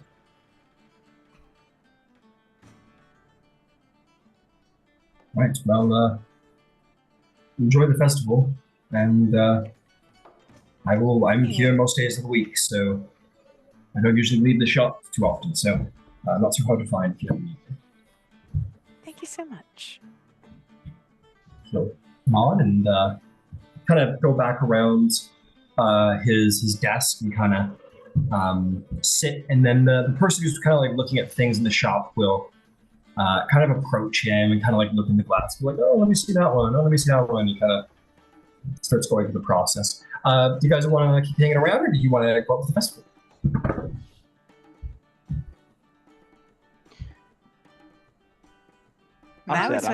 I'm just the Uber driver. Well, the Uber carpet driver. Nice. And hey, you can just kind of like the Sultan kind of like float down the street on your carpet too. Like, hey, shit, why not? Have a little taxi service. That's great. All right. Well, that's the market of change. Yeah, you see, as a reminder, different potions at different, like tons of extra market stands, enchanted seeds, charms, artisans providing workshops on very, very basic jeweling, smithing techniques to create tokens of change in dedication to Avandra. Very very rudimentary workshops for people to come in and make their own talismans or personalized pendants and such. And that's kind of what's going on around here in the Abadar Promenade. Actually, is there anybody who's doing like the you can get them all over the place now, where you slap a coin in the thing and pull the lever and it'll stamp the blank. Yeah, that's kind of what they got going on over here. Yeah, and hey, some of you might know about the what's it called? That's right, the Anvil Gates, where sort of volunteer craftsmen come out and do workshops and teach and make stuff. They might have some fun things going on there, and if you guys kind of wander through that part of the promenade, like, yeah, maybe someone's tinkered together this like essentially like coin press that people can like put a gold coin inside, and they have like a once a day you're allowed to deface coins thing going on. But you know what, I gotta say, I imagine in the world of Exandria, gold coins probably have Avandra's likeness on it, at least in Amon. Things minted around here, so we'll say that you can get like the other side minted as well, like a press kind of thing. Yeah. Well, what I'm looking to do is I'm looking to get pieces made that have Avandra on one side, on the flip side, the burned in symbol for tack as the reverse stamp. Got it. So I'm just realizing the more of my mistakes. So Sovereign Uriel is on the gold coin, but nonetheless, they have this press for any coin you want. So if you wanted, you could like go to one of these presses, and I'd be like, oh yeah, go right ahead. Like the guy's supervising his invention, but it's free, and you guys can all put a coin inside and press one side with it, and then probably find one of these like artisan work stands and probably get one of these artisans to like tinker with these coins on the other side, and maybe teach all of you in like a sort of like group, like a little group sort of jeweling workshop. That would be awesome. Yeah, you find this one guy, this one let's see, he's what are you? Unsurprisingly a human. This human guy, this like sort of jeweler guy. He's like, oh yeah, step right up. I do workshops. Yeah, how many of you? There's 5 of you, please. We'll say Nix has just gone. I'm gonna go bound through the city and frolic, and goes and does so, and just kind of goes dancing through the city a bit. Beverly will hang out. And so yeah, like the five of you can sit down. He'll ask for like, yeah, it's a holiday. He's not going to ask for any coin. Well, this is the coin of mercantile, so this would be very acceptable to ask for coin. He'll say like 5 silver a person for the workshop. It's just a very basic kind of primer. So if all of you drop 5 silver, 15, 20, it should be 25 silver. I've got it. I got it. I got us. Okay, cool. You hand it over. He says, well, thank you very much. Yeah, take a seat. There should be jeweler kits in front of you. You're all going to want to take out this one here, and this is called a average point. Don't worry about that. Why doesn't everybody make me a little jeweler's check? If you're proficient, you will have advantage. But let's just call these like, or actually, you're all going to have advantage because this guy's helping you, and it's very basic. He's walking you through it. So everyone's going to have advantage. We'll call it a... to like do like a custom minting, let's call it like either a sleight of hand or performance check, your choice of advantage.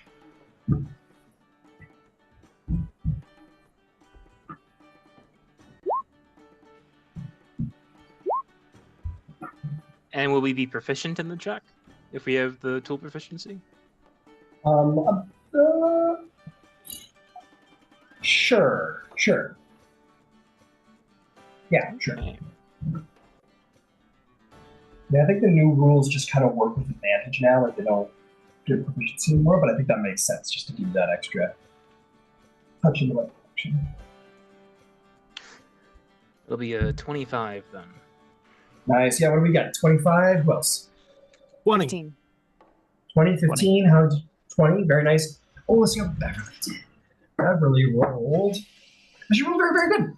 Yeah, you all come out with a pretty good one. Who was my 15? That was you, Zarval? Or that was you, Yvain? Yvain, you do it, and you're like, yeah, you're like pretty proud of yourself, and like it looks good, and everybody is doing a good job, and it is very good, and though yours is like, it is good, it is excellent, like it's very identifiably like the symbol of tack.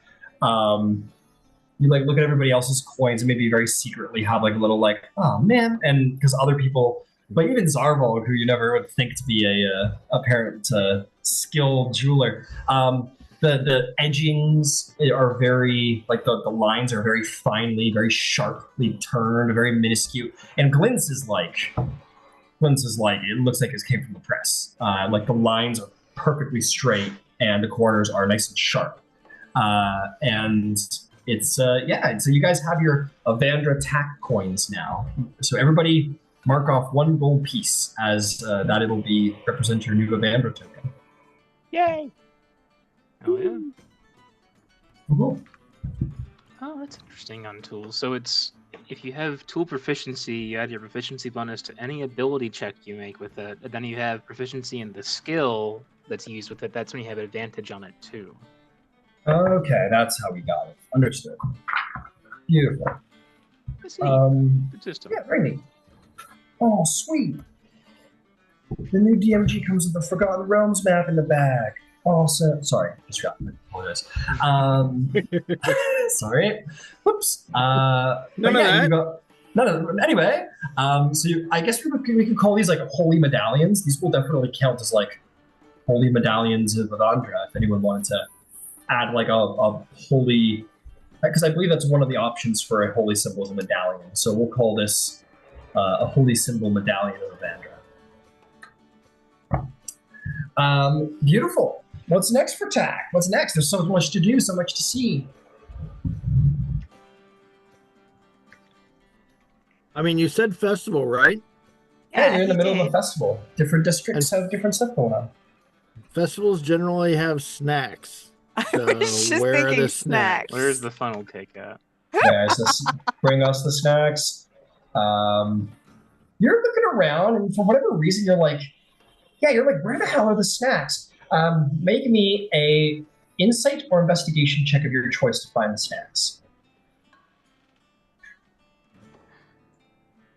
I would like some apple-related snacks. Oh, that's a 13. Excellent. Okay, 13. You're going to learn it. I want to make sure I'm getting all the info.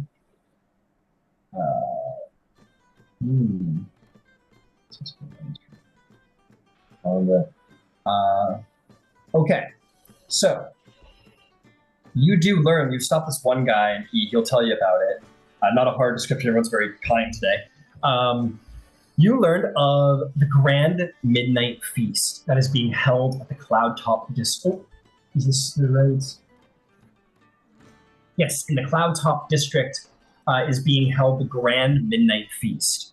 And there are a couple things going on with that, where there are people who are making and selling and offering to Avandra all kinds of delicious foods from diverse cultures across Tal'Dorei. But what is most important and interesting to note is that the Tal'Dorei Council, sort of at midnight, comes forward to like feast. But what's relevant about that is that there is a competition the hour before midnight where various chefs come out from across Mon and cook, have like a culinary contest and present them to the members of the Tal'Dorei Council, and then they kind of decide who wins the festival, like who wins the contest of cooking at midnight, and who will like earn maybe good fortune in the kitchen from the Changebringer for the year. Well, I have to go scoop up Mom for that.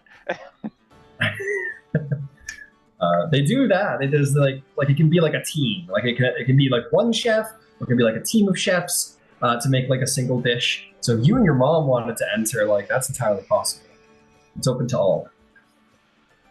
It's open to all who are licensed by like the Tavern Guild in the city, which your mother definitely is. So she would be eligible to enter.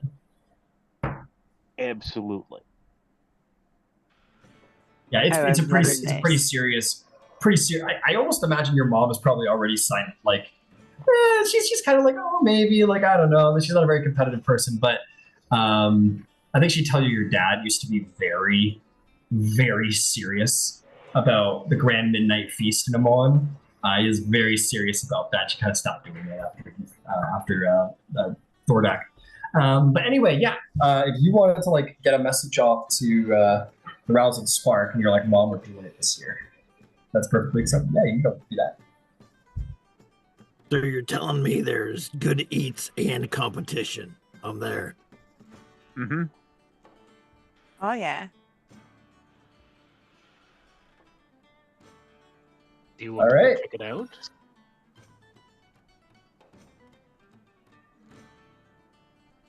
Okay, beautiful. So you guys are going to Cloudtop to check it out? Absolutely. All right, fantastic.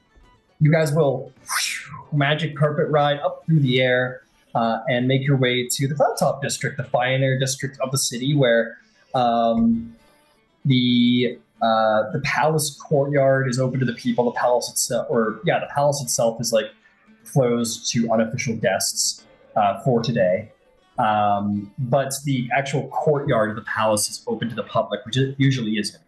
And a lot of aristocrats are like carousing there. It's a little bit like a closed party, but you guys are welcome in because you've been hired. You're contracted by the Tal'Dorei Council, so your writ gets you in if you wanted to. But around the Cloudtop, sort of at the wealthier neighborhoods around the Cloudtop district, anyone's allowed to visit.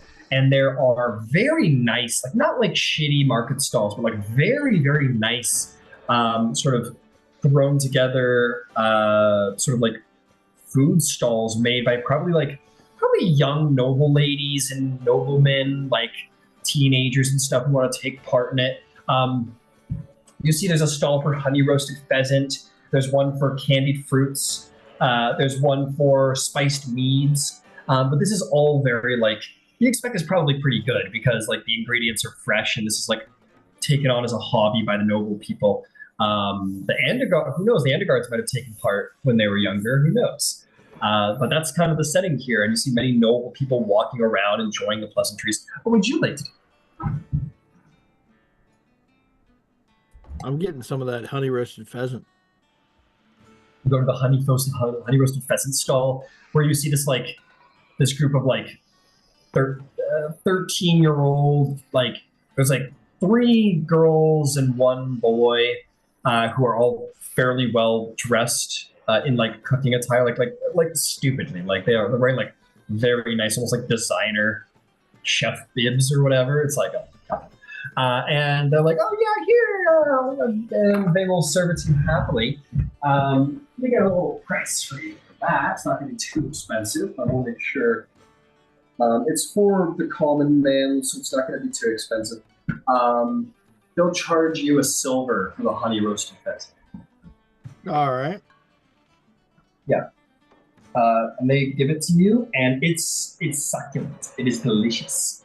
It is very, very good, and this is definitely a stall that's only really frequented by people with a little extra change in their pocket, because it's a very fine delicacy, honey roasted pheasant here at the festival. There's simpler treats, but this one's very nice, and they give it to you like on a stick almost. It's like a metal sort of like 2-pronged fork stick, and you can kind of like eat it off the side like that a little bit. And it's elegant but fun and delicious. Fantastic. As you're walking around, you will. Who's my high passive perception people around here? Who's got a decent one? Yeah, Yvain. Lo and behold, you I do was as well? 17. Got 17. it. So I'll say that as you guys are all there and join the festivals, Arvold, you're getting your pheasant, but Yvain, because you're not purchasing anything, we'll say that you're just kind of peeking around. And you're going to see Gabriel Andegard and his oldest son, Antero, sort of wandering around this portion of the festival, the Cloudtop district. Seem to be a subject of interest as like various people like chat with them and like shake hands with him, a very important person in the community. But you see the two oldest Andegards wandering around. I'm going to go nudge Ember.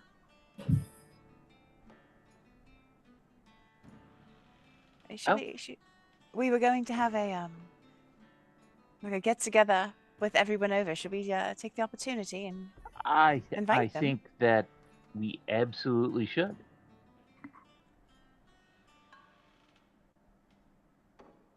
So we will go over and invite them. Go and approach. Okay, you make your way over. At which point, Antro Andegard says, "Oh, hello again, Father. Look, it's it's Finch's crew, the Aurora Concordant. Right? How are you all doing?" Yeah, let me get a bro handshake in there. The old, what's up, bro? God damn, shit. The Carl Weathers, Arnold Schwarzenegger. Hell yeah, you guys, bam, hit one of those for sure. And Gabriel Andegard will sort of kind of smile at that, and he'll say, "Well, how are we all doing this evening? Changebringer bless all of you." And may Avandra bless you as well. We're doing actually really very, very well. I've managed to convince my mother to enter into the contest this evening. It's been a number of years since she's participated, but she's looking forward to the celebration, and I would be amiss if I didn't specifically invite you to come to see what we have going on. Well, that's very kind, Mr. Van Zyl. How can I refuse such a request? I'll be here for the midnight show. And if I may be so bold, we've recently come into something of a unique arcane item that happened as a result of our traveling with with Finch, and I think it would be right to offer you an opportunity to see Amon in a way that most people will not have. I have access to a flying carpet. fine carpets. Antero says, wow, that's very impressive. And Gabriel says, it's an incredibly kind offer. It would I only would be be a right to fool. be able to see the whole of the Cloudtop district from the Cloudtops, or bottoms, or nowhere near them actually, but because it would be really, really cold. But Well, magical carpet ride. It's sounds like a once in a life opportunity. Thank you. and you won't have to deal with the crowds after the thing for getting home. So It's very true. It's very, very true. Well, well, thank you. Perhaps after the floating lantern ceremony and the fireworks at midnight, I'd be happy to take it up, and I will be sure to attend the grand midnight feast and see what the rousing spark brings to the table. we look forward to it, sir. May I ask? We received a letter of Finch's whereabouts, but how are they doing when last you saw them? They're excited about the new opportunity and the new mentor. I don't know how many details they shared with you, but they have found a most appropriate and regal mentor and are embarked on a old path which has been made new again because it has by and large been lost. I see. And I will lean closer. They intend to become a dragon rider. Yeah, does one of those, not like revolt, but certainly shock. And he goes, oh, a what? That's why? That is the new oath that's been undertaken. And by new, I mean ancient. By the hunt. I always knew, I suppose, it became very apparent that Finch was destined for great things early on, but never imagined. I will have to, perhaps, I know Finch values their privacy, I'll have to keep this from their siblings for the time being. That's, I expected that any letter was probably held with a degree of care. But yes, I yes. think that they would want you to know. Absolutely. They were, as ever, a little subtle about exactly what they were doing. But thank you for telling me. I'm glad to hear that they're doing well. Yes, they were very excited about this opportunity. Excellent. Well, here, and he'll put a silver down, or he'll put a gold down at the nearby stall, and he'll start handing out these mugs of spiced ale to everybody. They're like, to everybody around, they're like sort of spiced and fruit-based sort of ales that aren't too dark. They're kind of like red ales with like hints of like, not really sure what's in there, but there's got like a touch of raspberry taste to it as well.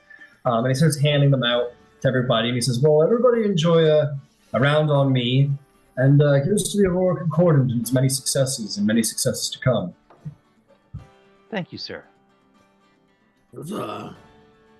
Huzzah! And he'll cheers around and sip the foaming ale, and it's good. It's got like a fruitiness to it, and there's some very exotic spice in there that none of you are really able to identify what exactly the spice is. Even you, Glint, who comes from the land of IPAs, but it's good. It's tasty. It's very cool. This midnight feast, you said it attracts a lot of Iman's nobles. Well, it's in the Cloud Top district, so naturally speaking, but everyone is welcome to attend. The party going on in the courtyard there is meant more for higher standing individuals, members of the Tal'Dorei Council, noblemen, and such. But it will open up when the Grand Midnight Feast comes about at around an hour before midnight. Thank you. I just had a Reservo. Just had kind of a weird feeling and a memory that the last time we were at a major celebration event like this, there was a weird assassination attempt. So, prior to the to I guess the festivities later on with the feast, he will at some point try and return to wherever he's currently got his fancy clothes on that Ember bought him because they were at the wedding, but he'll want to change into his armor and be fully armed for the midnight feast. Understood. Yeah, you go arm yourself just in case. Yvain would like to accompany him and Fair do enough. the same. You will see that there is, if it's of any, if it's of a great significance, you would see that there are paladins of the Platinum Dragon, along with a number of like elite guard that are in and around this district especially. So security is pretty, it's going here, but very true to what your post experience was. Who knows what could happen? So yeah, you all have like a moment of PTSD and go get armed to the nines. At which point, maybe Ember, you stop by and tell Emma to get her pots and pans ready. We're going cooking. Absolutely. And Hop in, bitch. We're going cooking. And we're gonna hit the larder, and I've kind of got an idea of what I'm looking for. Since it's the dock district, I imagine in the Cloud Top they're gonna have, pheasant and other fancy stuff. I want to bring, since it's from the docks, we probably get the freshest of the available fish, and we're going to. I've got the haversack spice pouch, so we're gonna go for some blackened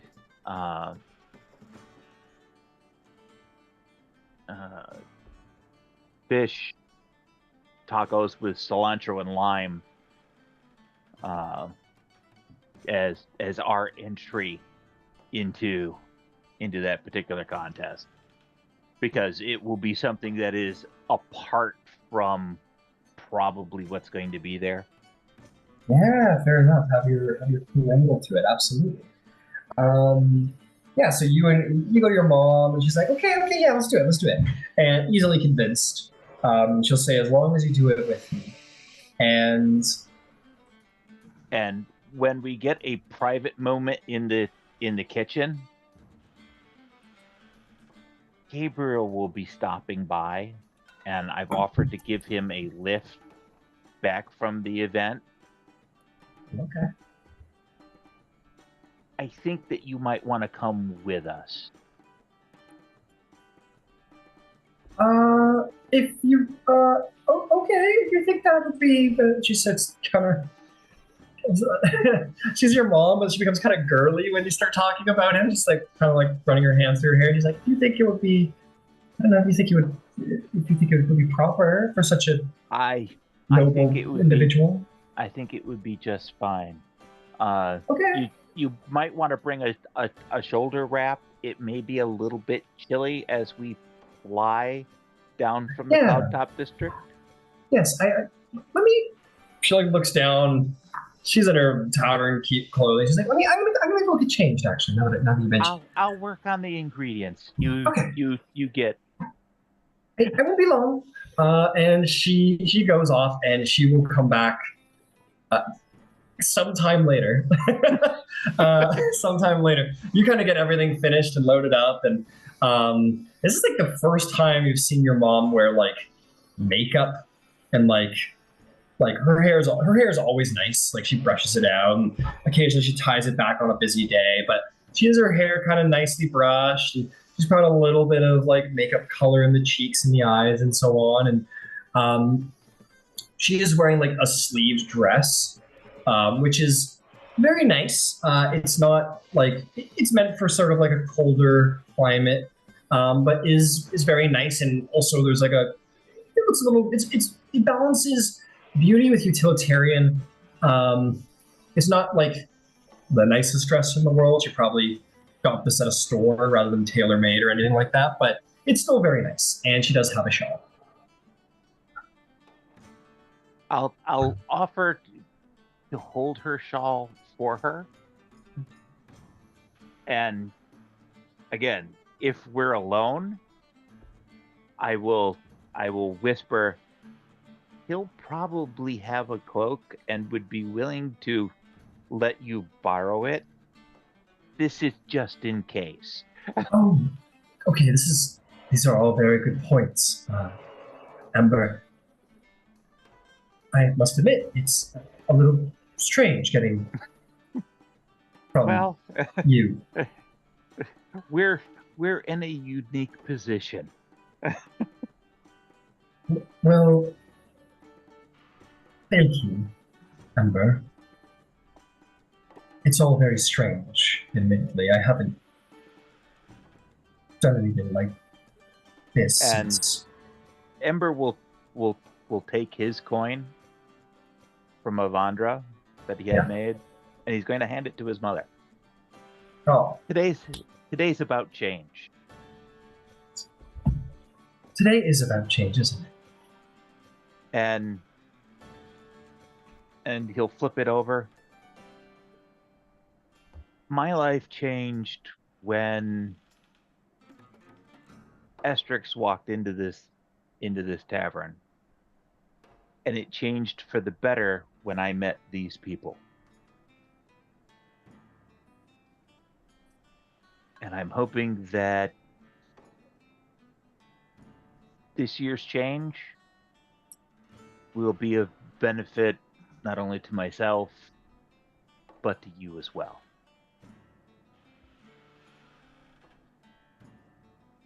She gives you a hug.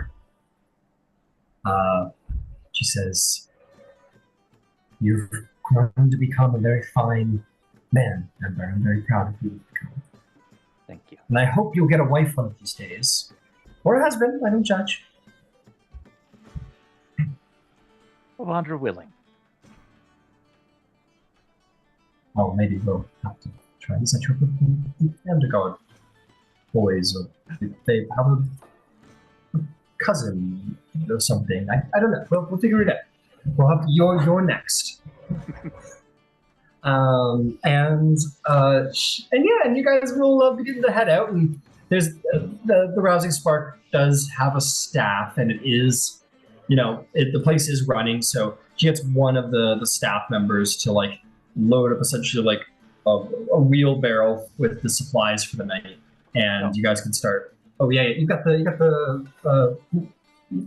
carpet, so it loads it onto the carpet. We'll stack it on there. But one of the things that I do want to do after the wedding is I wanted to collect 3 out of the 4 wands. Sure. I want to leave one with. I'll leave it with Yvain. I want to leave one. I want to give one to Emma while we're there, with the explanation of this will send up a big burst of light and a sound that can be heard from pretty far away. If there are any problems here, if you're here, you or whoever of the staff, get outside, because we're located, and we'll point down the street. If we're in town, we'll be down there. And we can come running in a big hurry. Well, okay, fantastic. You all load it up. You all hop on the rug, and you fly back up to the cloud top and begin to prepare for what's to happen tonight. And as you land, and Ember and Emma will begin to start to set up shop there and begin to cook, because you're not the only one. There's a whole section, there's a whole, really a neighborhood of like, basically some space has been left for various cooks for this competition to like go to work. This like massive cooking space has kind of been like made for people entering in. You enter in, you start getting ready. It is worth noting that as you three are watching, you're going to pick up on what else happens at this final festival. There are people who are selling for like a copper each, which is a very reasonable price for what they are. These candle lanterns. You know the Japanese candle lanterns that you kind of like send floating off? What you certainly would know, Ember, is that part of the evening festival, there's two things that happen every year, no matter what. Well, there's a couple. So there's the midnight feast, but at midnight, everyone takes who would like to make a resolution of some kind, takes one of these lanterns and kind of like lets it float off into the air. And it sort of represents like, letting go of the past and letting go of what was, and sort of bringing forth into the heavens your hopes for the future, your new paths. And then there's a grand fireworks show that comes out of the Alabaster Lyceum district that can be seen all over the city and beyond. So those are the main events for the night. So if anybody wants to make a resolution this year, you need only spend a copper to procure one of these lanterns before midnight. And while we move into that section, as it definitely begins to grow late, and you guys are maybe like an hour out from because the festivities go on all night, even after midnight, so you're not running out of time or anything. But as we approach, like, we'll say an hour and a half, probably more like an hour and a half to 2 hours from midnight, the grand feast happening an hour before, so that they can eat and make the celebrations and get ready for the final thing. So you're about 2 hours from midnight. So it's about 10 p.m. tonight, and you're going to cook an Ember. Why don't we take our break, and we'll come back in 15-ish minutes, and we will see the result of the Grand Midnight Feast competition. Awesome. Okay. All right. So it is time for the Grand Midnight Feast cooking. Ember, you and your mother find yourselves in a cooking station. You have all of the ingredients, and you want to get to work. So, let's get to it. How best to proceed? You may pick a skill of your choice that you think would be fitting for cooking here. There's any number that I think would be quite fitting. A skill. Oh, actually, hold up. I think I found some an alternative like cooking mini game rules that I found the other day, and I think we'll try and whip them out in this particular moment. That could be fun. Here we go.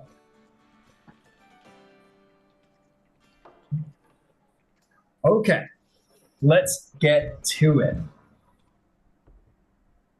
So I'm going to set random DCs as if this was the, I'm going to set some random DCs behind the screen. And you are going to go through a couple of steps to produce what you're gathering. So back in the, your tavern. Rousing Spark. Sorry about that. The Rousing Spark. I need you to make a check to see if you gather the right ingredients, you gather the right supplies necessary to make your food as it is. You may choose either survival, persuasion, or investigation depending on how Ember would go about collecting the food. It will definitely be investigation. Got it. Locating. Yeah, you'll go around and locate hidden spices, extra places around the docks.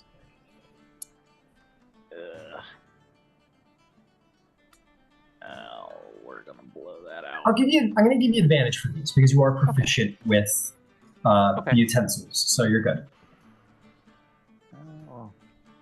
Oh, that's much better. 24. 24. That's very good. That's very, very good. Yeah, you gather everything you think you're going to need. You run into a couple of extra spices here and there that you think are going to just zip it in the right way. You kind of weren't planning to use this, but you're like, oh, but that would be perfect. And you gather everything you need and then some to make just the right dish. Now, you and your mom look at each other and give each other the nod. It's time to prepare the ingredients. Just so.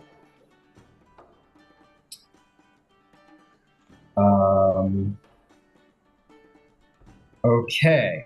I need you to make me either depending on how you go about it. I'm gonna give it a number here, so you choose. Sleight of hand, nature, or just a straight up strength check. I think we'll probably go with nature. All right, nature it is to ingredients, identify them properly, get the right measurements. You'll have advantage. Go for it. And that'll be a 14. 14, okay. You are cooking away, doing your best to properly identify the right time to add the right spices and hit everything just right. And next is to, this is about like final presentation, final flair. This might be a sort of like how you sort of put something special into it. So you may choose one of the three, or you may choose one of the three things to do, I suppose, of your style. We'll try it that way. You can do Constitution to try and like really just like hammer away at like a very high heat scenario, something that's going to be a little bit more tricky for most people. Kind of use your endurance against cooking to ensure the dish comes out right. You could do Performance to add some flair or presentation to the final dish, or Arcana to put a little maybe sort of magical flair into the dish. And I will go for Arcana. All right, making an Arcana check, you'll have the advantage because you are a cook. And that'll be a 22. 22, that is excellent. Okay. And if it matters any, I have an alchemy jug. Yep. I have Heward's handy spice pouch. Yep. And I am willing to expend 3 out of my 6 doses of Dust of Deliciousness. Oh. All right. Well, we'll say that goes into the Arcana check. That you're just like, you're not just like tossing it in there indiscriminately. You find like the right time to cook it in and really just meld the deliciousness in as intensely as you can. I'll tell you what, because you're using magical implements, I'm going to give you a free reroll. I would suggest re-rolling the preparation of ingredients. I would concur. Okay, cool. And that was the nature check. Oh, and that's better. That's a 23 for the nature check. 23 for the nature check. That is very, very good. Okay, now it comes to the final taste test. I want you to roll me a perception check for the final taste test, because this might grant you a certain benefit. It turns out well. 20. 20. Okay, yeah, you test it very good, and it's up to you to decide if you want to re-roll anything that you have previously rolled, or if you're satisfied with it. I'm satisfied. Excellent. And indeed, what you come up with, Ember, you and your mom are both probably very impressed by it. this is what is going to be considered a legendary meal. This is a masterpiece dish. This is fit for the Tal'Dorei Council, something that you can sit back and be proud about serving. And we're going to hear all about that dish in just a moment. But before we do, Zarvold, Blink, Yvain, you guys have about an hour before the Feast of the Council. Is there anything that you guys would like to do in the district while Ember's working away? Okay, well, Yvain does need to get up to the rooftop garden and just make sure that everything is spruced about. I've got flowering and I've got druid crafts, so it should be lovely. I will ask Beverly if she has. How does the flag work? Do we need to get here like right before they're there, plant the flag and leave? Can we plant the flag now? She says, "Yeah, I gotta like plant it in the ground, and like I gotta stay with it if we want like the magic stuff to happen. But I can just like leave it there if like you just want the cool flag, you know." We would like the magic stuff to happen. Yeah, it's like a war banner, I think, is the idea. So it's got to be sort of. Nix had said they could turn you invisible, but I don't know where they are. I wonder if we could buy a potion of invisibility. Yeah. It has to be special invisibility. Actually, I don't know if ever again. I'm thinking of somebody else. It has to be a special invisibility so that you'd be able to plant the flag, because otherwise if you plant the flag, then you become invisible. I think. Yeah, the problem is I don't know. They were explaining it to me. Me and my possessions disappear, so I think the flag would disappear as well. The banner would disappear as well. It's tricky. Well, the banner could disappear, but it would still be working, yeah? It would still be working if we care more about the effects than the banner being there itself. Yes, it is.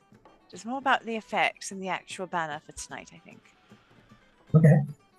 Okay, cool. I stand ready to be turned invisible. Actually, we don't even need to turn her invisible. We don't? No.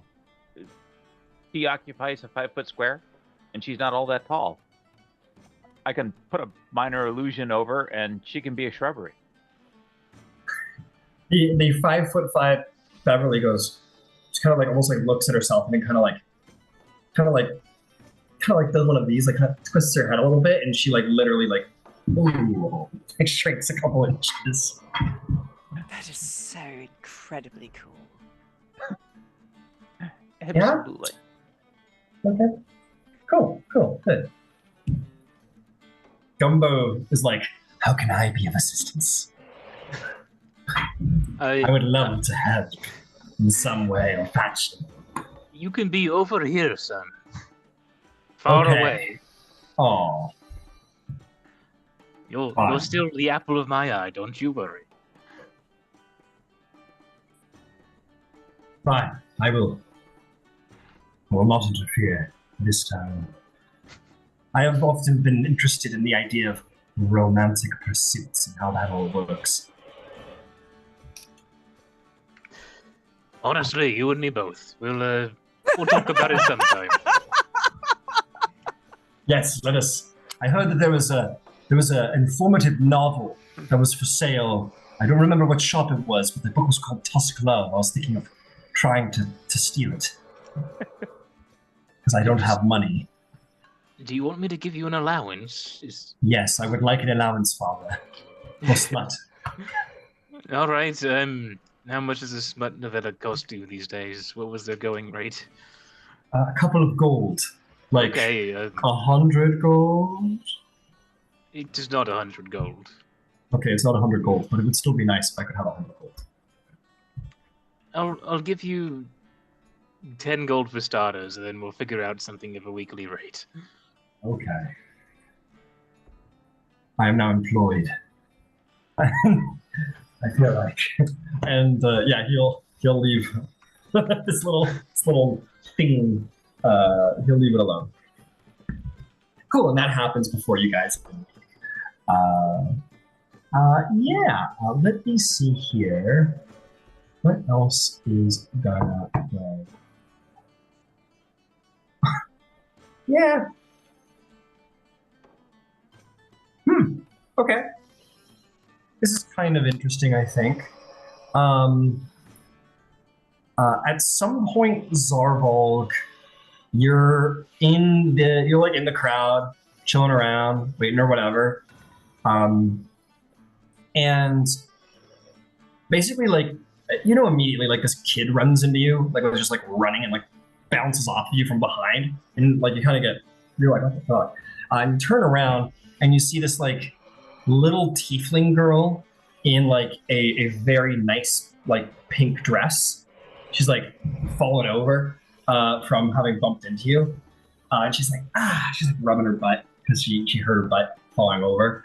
And she kind of like looks up at you and kind of like maybe a little intimidated by you. She's kind of like she doesn't know how much trouble she's in. Yeah. Well, did I do I feel like she just stole from me? make an investigation check to quickly check your pockets. That's a good comment. 13.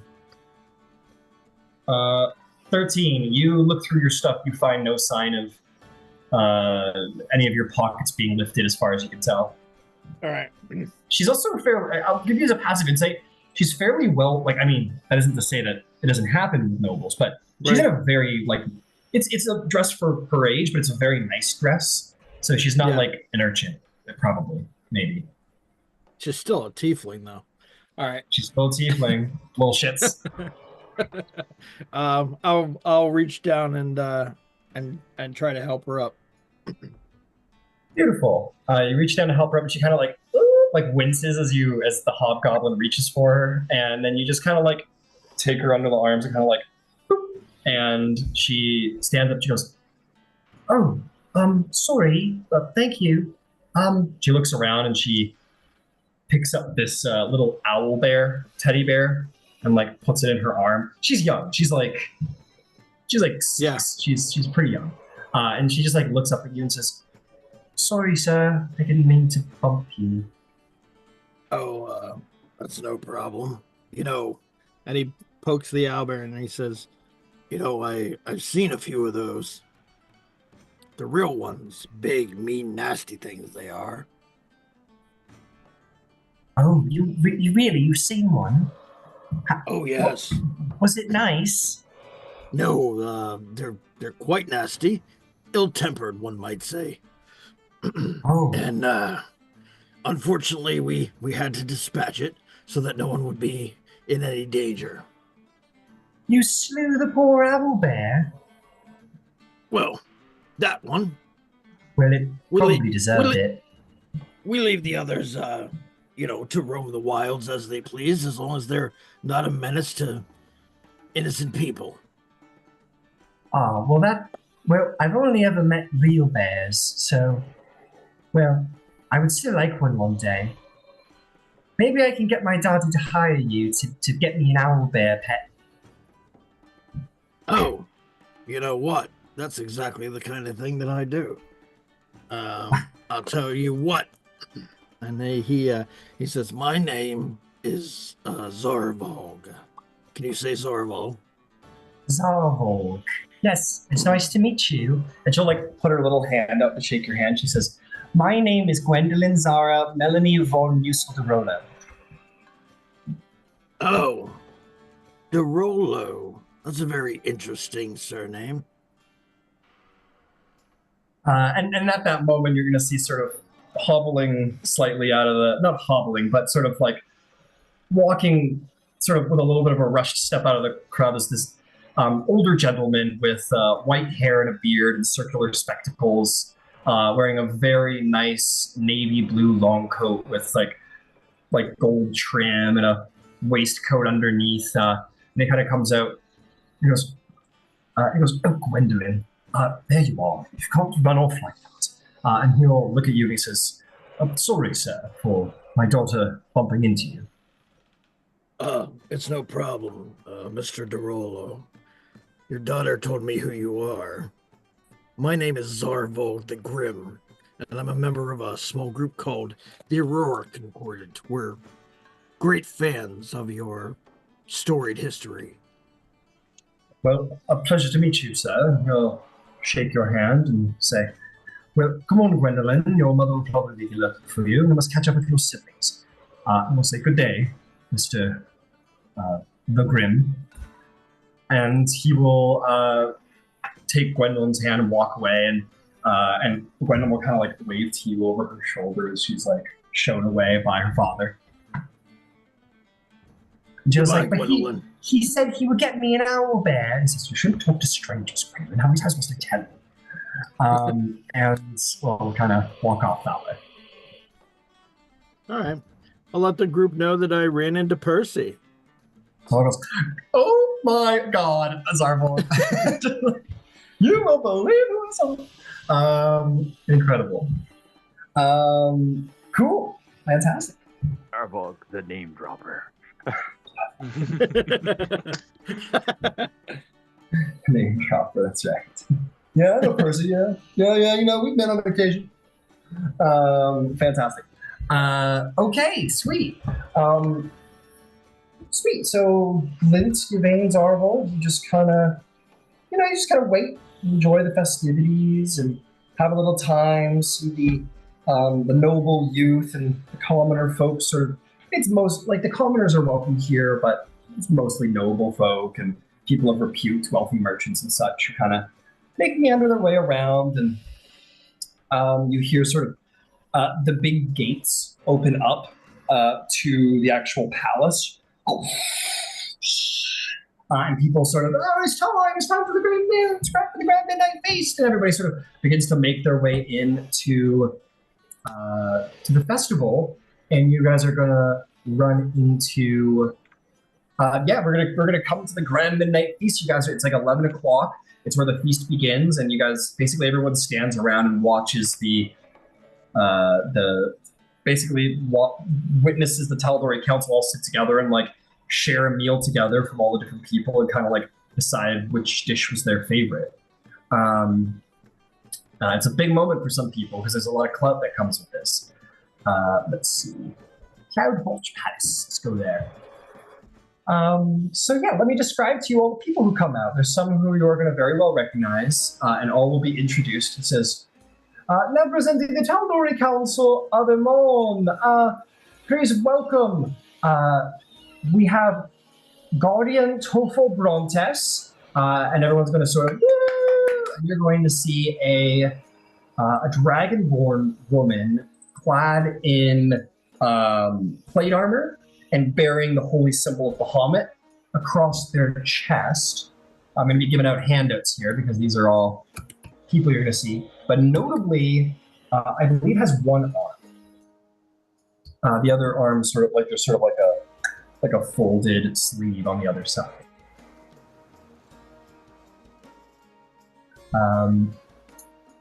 Incredible. So she comes out, sort of waves and sits down at the table.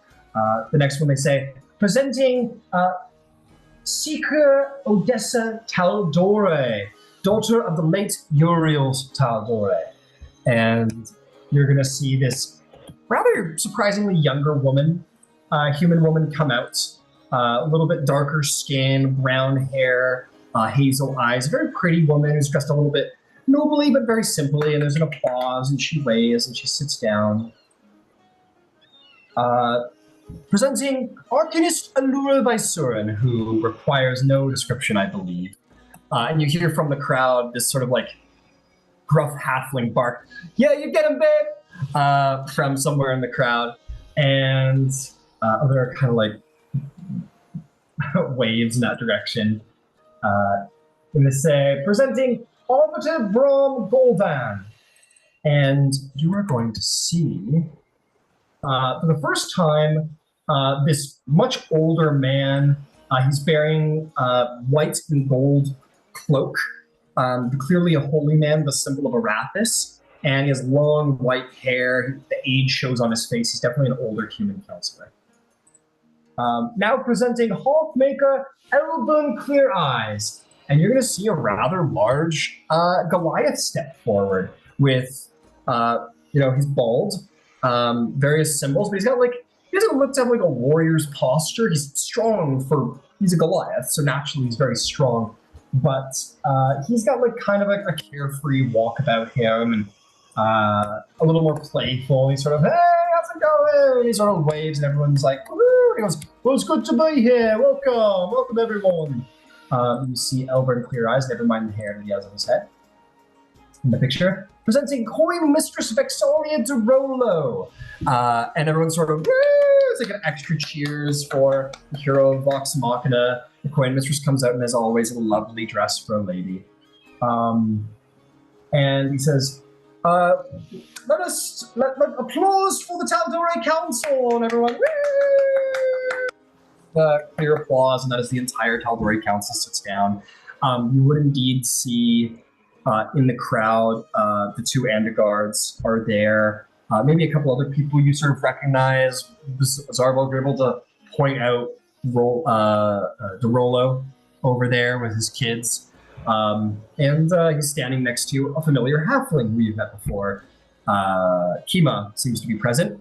But yeah, they all sit down. It says, bring forth the midnight feast. And at that point, numerous, maybe like a good 24 a good 24 cooks, including Ember, sort of all come out with like dishes in hand and set them on the tables before all of the counselors. Question, Ember, is there anyone that you'd like to try and like set your dish down in front of these counselors? I think I will set it down probably in front of Vexalia, because their typical repast is going to be significantly removed from this, so it would be the largest change of pace. Fair enough. Yeah, you present it to Vexalia, and she says, "Well, Mr. Van Zyl, thank you." You're very welcome. And you put the dish down, and everyone tries to get a word in or two, but like they're ushered out very quickly, as everyone, I'm sure, wants to have a little personal. But there's like 24 people, so everyone's like, hello, how's it going? Yes, and then they kind of ushered along, and so are you, and everyone's just kind of gathered around the tables. Nobody goes behind the tables, but like, they can like see the dishes. There's like a 5-foot perimeter kind of kept, like don't go beyond the red like velvet rope, basically. And then it says, let the feast begin, and everyone sort of applauds, and the servants will sort of like put like portions on the plates of the various counselors, and they'll all basically have like a potluck in front of everybody, and food will be served to all of you as well from as they it's almost like a returning of the favor, as the cooks of the Cloudwatch Palace come out with tons of delicious dishes of various succulent meats and vegetables and sweet treats and pastries and all kinds of delicious food. So while the council is eating, you may eat as well and kind of carouse and enjoy yourselves. Eat it up. Yeah. So eat for a minute. Anything anyone wants to do while you guys eat? Talk about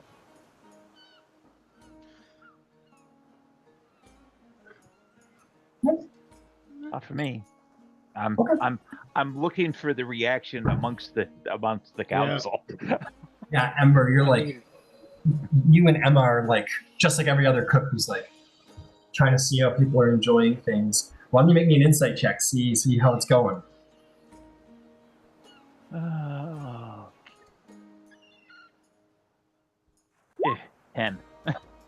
Right at the 10. middle of the road. Well, the good news is this is not a high challenge, but it's worth putting out there now that the dish has been put down. Ember, why don't you tell us, or actually, hang on, we'll hold off on, I'm going to keep holding it off. I'm going to wait till the last minute for you to present the dish. But you look and, your hope, there's a couple of dishes that are being handed around with a little bit more zeal and excitement than others, but yours seems to be amongst them, most certainly, where someone has it and you'll see like, maybe the Dragonborn's like, that speaks to their neighbors, like, this is really, like, points at it, and they'll get a scoop and be like, and they kind of like amuse about the dish, and it does seem to make its way onto everyone's plate, and everyone seems to eat it up, and there seems to be a positive reaction as far as you can tell from each person. So you're like, okay, it's going, we'll see. There's some other ones that are doing really well, but yours is doing good too. And yeah, if there's nothing else, you guys just have a little feast and enjoy yourself and eat.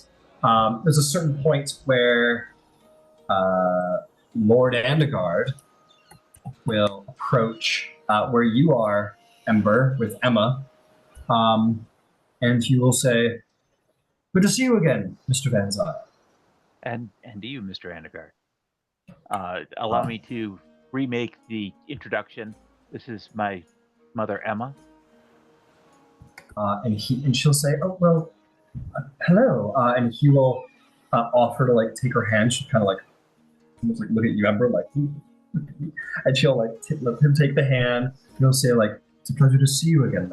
And he'll kind of kiss the knuckle, and your mom kind of she's like vibrating a little bit. She's like, "Oh, it's good to see you too, Lord Antigar.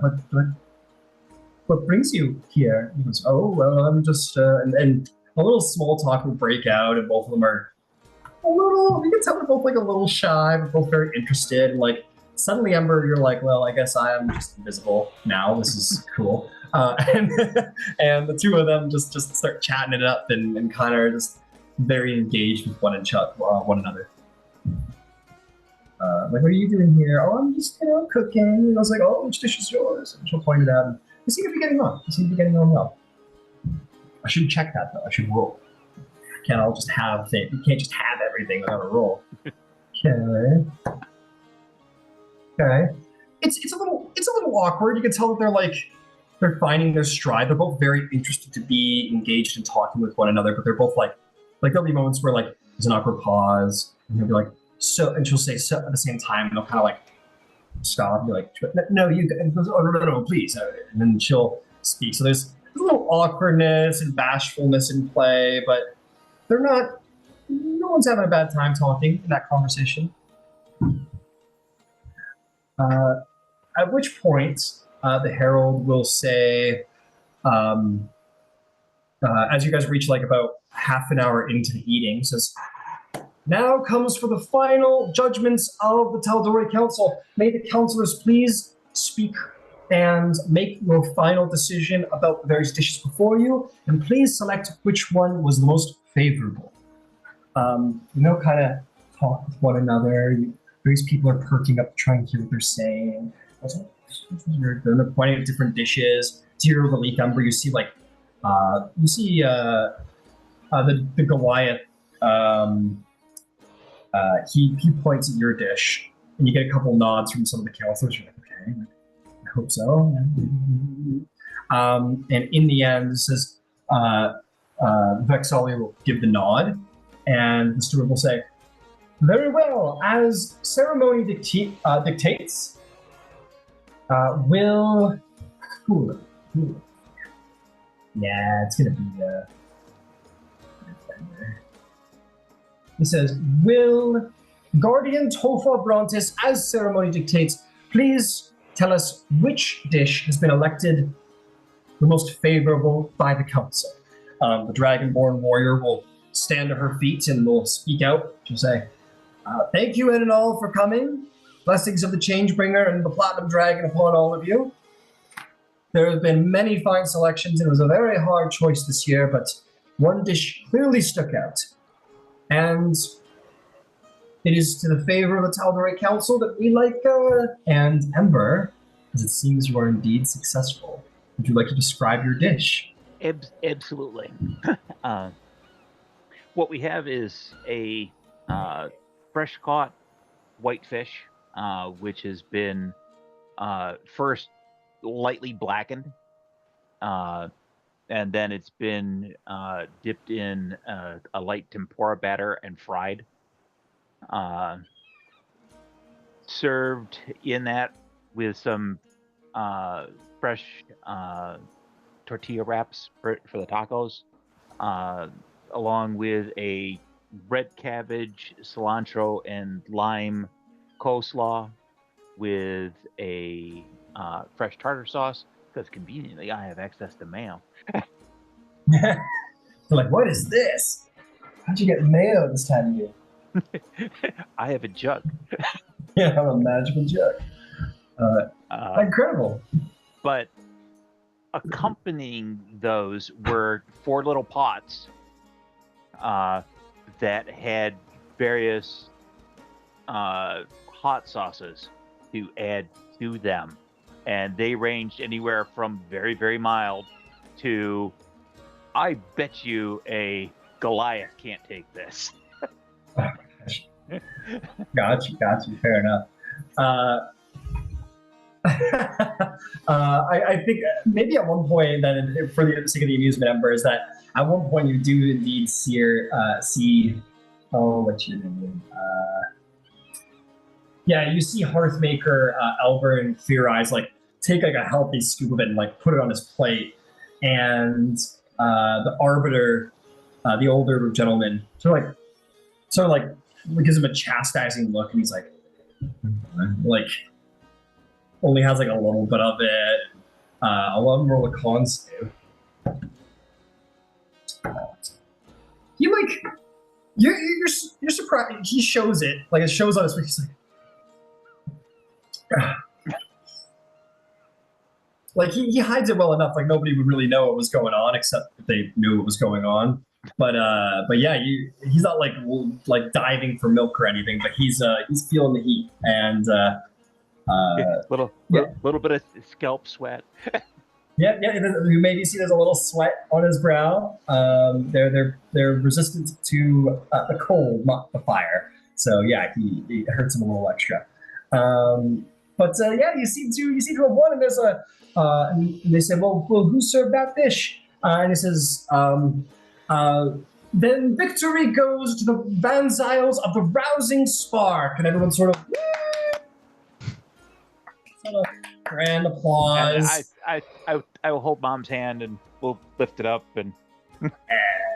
And everyone sort of applauses. Gabriel sort of stands back, like just a step into the crowd, give you guys your moment and applause too. And everyone sort of grand applause. And they will invite you to step forward once all the back patting is completed.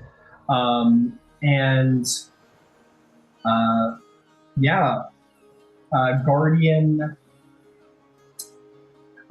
Tofar will say, congratulations to our completely in order for the Rousing Spark and the Van Zyles. May the Changebringer bless the coming year for both of you. And very well done. It was a delicious dish. Thank you. Yeah, and at that point, they all kind of stand up and re-enter the sort of corrals more. And then it kind of like opens up the table for the rest of the crowd if anyone wanted to come in and taste any of the dishes, and lets everybody kind of approach the table and taste all the dishes. And it's a fine selection here, but the Embers just got above there. So those were, I set random DCs and you beat them all. So well done. But that is a masterful dish, and all of the members of the Tal'Dorei Council are going to gain an invigorating 5 temporary hit points because the meal was so just so good and so healthy and revitalizing. And people start coming around and eating to say, we have 20 minutes till midnight, so please be prepared with your lanterns if you choose to do so. The final fireworks ceremony should be in 20 minutes. Is called forth. You're given many celebrations, Ember, including a familiar face. You see a very well-dressed ginger sort of walk through, and you see simply put, Lord Estrix sort of approaches and says, the Van Zyles, my favorite friends. It's been too long for both of you. It's good to see you tonight, sir. And he will shake your hand and say, Lady Emma, it's very well done. Seems you've trained Emma well in the ways of impressing people with craft cooking. He says, well, thank you very again. It's good to see you again, Mr. Estrix. Well, won't you come to the Rousing Spark? We should be treated like a hero there. He goes, oh, perhaps soon. I just got into town and I received your letter, Emma. Thank you very much for it. You're very welcome. I also have some good news that might be of your interest. I am told that there have been some reports from the Fire Authority to the Tal'Dorei Council, and they've moved up the date of the delving of the crater. So in the next couple of days, that will be taking place, if I can count on your support, if you're still interested. Absolutely. I'm certain that we would look forward to the challenge and the opportunity.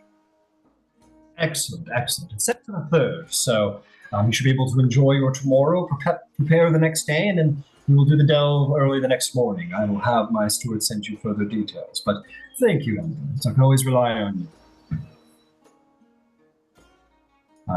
And he will look over and say, Lady Emma, good evening. Mr. Manzile, good evening. And he'll leave. And I'll say for Zarvog, Glint, and Yvain, who maybe saw the scene, passive insights, good passive insights. Mine's not very good. Same. 24. 13. 24. 11. 11. Yvain, the perceptive Yvain. You see that like when Estrix comes over and he sort of like does a little bow towards Emma. So you kind of back there, not really displaying any emotion, but just kind of gruffly standing there waiting for the interaction to be done is Gabriel. There's like a touch of jealousy, perhaps. Who can say? As is appropriate. Yep. And yeah, so there's the ceremony. Feel free to interrupt me at any time. I think I could just keep going if you guys want, but you are more than welcome to do stuff and talk to people and have fun, if desired.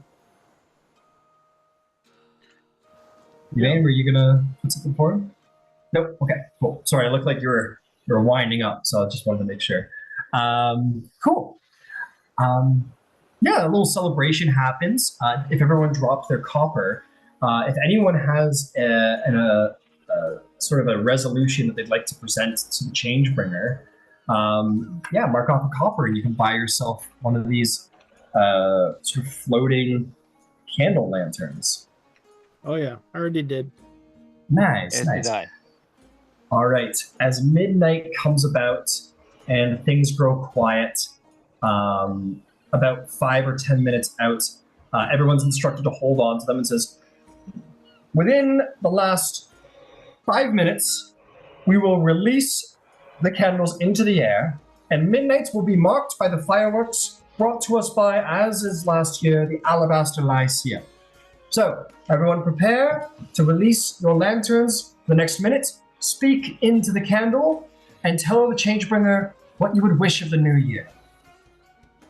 So as you see all the people around holding their candles, you might see Vexalia and Percy off to the side, their family having one all together, and they're all kind of like having a moment with it. Various couples and individuals quietly like praying the Changebringer into their candle.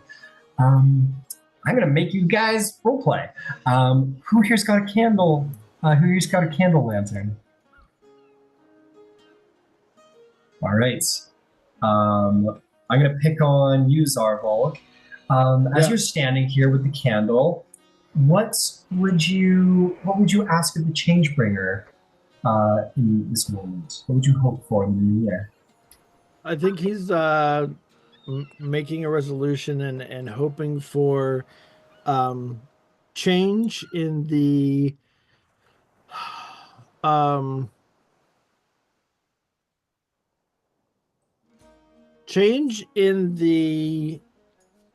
in Tal'Dorei's so far relatively stagnant response to the Iron Authority in the South. So he would like to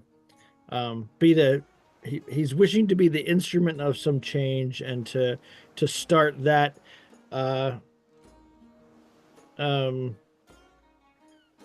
campaign, I guess. Not really campaign, but that to help start that initiative so that some movement begins in that direction. Understood. Very cool. All right. How about you, Yvain? What resolution or wish would you then put forth to the Changebringer?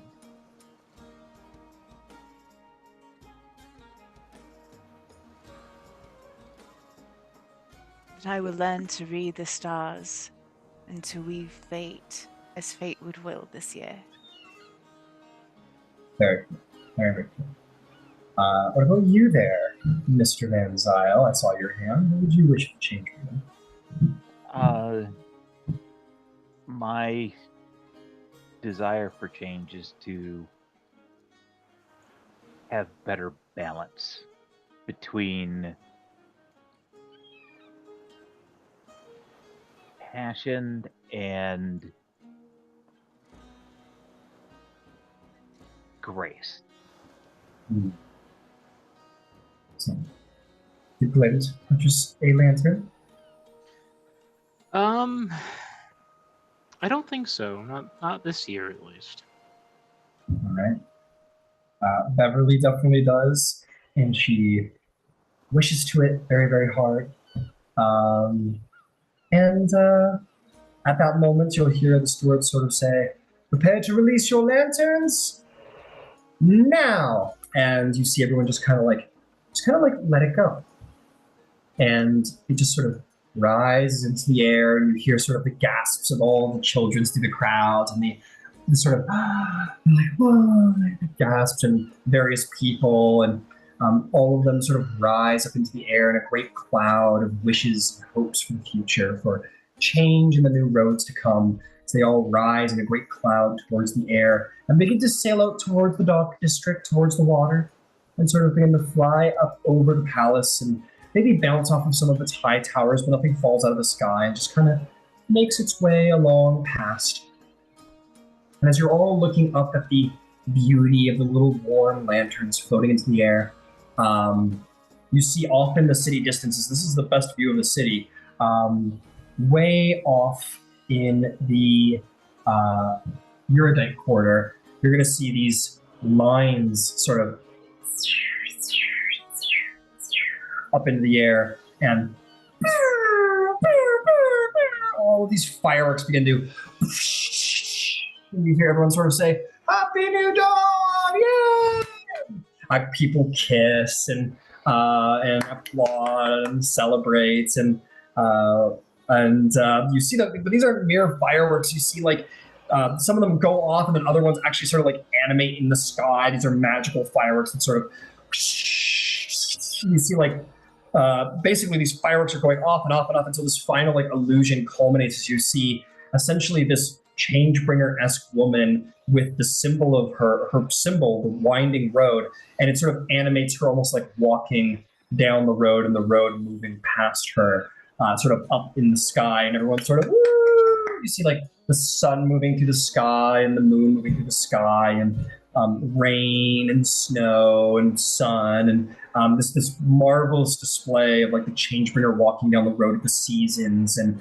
the day and the night cycle go off in the sky, and other fireworks blast off. A beautiful firework display. You have seldom seen such a beautiful display on this wonderful evening.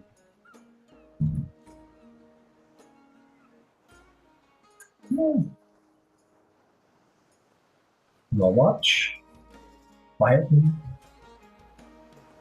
hoping for resolutions for the new year, enjoying fireworks. It's been maybe 4 hours, and none of you have spoken once to each other, and it's fine.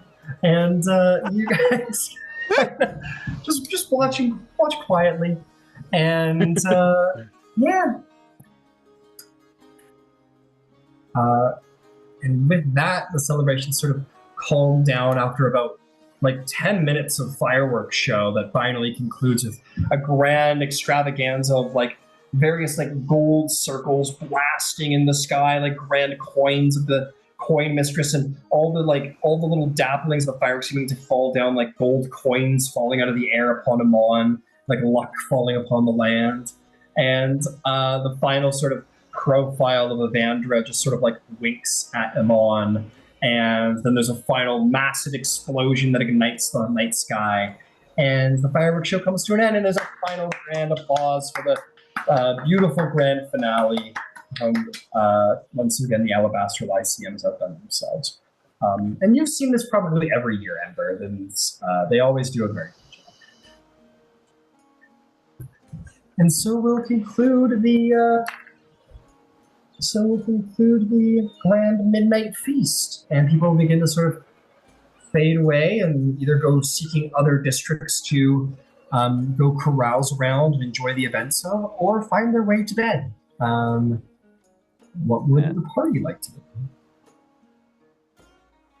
Well, for myself, I'm going to find a spot to scoot out the carpet, and we'll escort Emma and Gabriel over to the carpet. Yeah, you guys, they both like walk over, and she goes, "Oh, right, it's the carpet ride." He goes, "Oh, yes, okay." And they both sort of get on, like next to each other, and they're a little. Well, you can stand on the rug. I'm pretty sure that's a whole thing. You're allowed to stand on it, so they'll kind of stand and. He's like, do we sit? Do we stand? Whatever is going to make you more comfortable. It's very stable.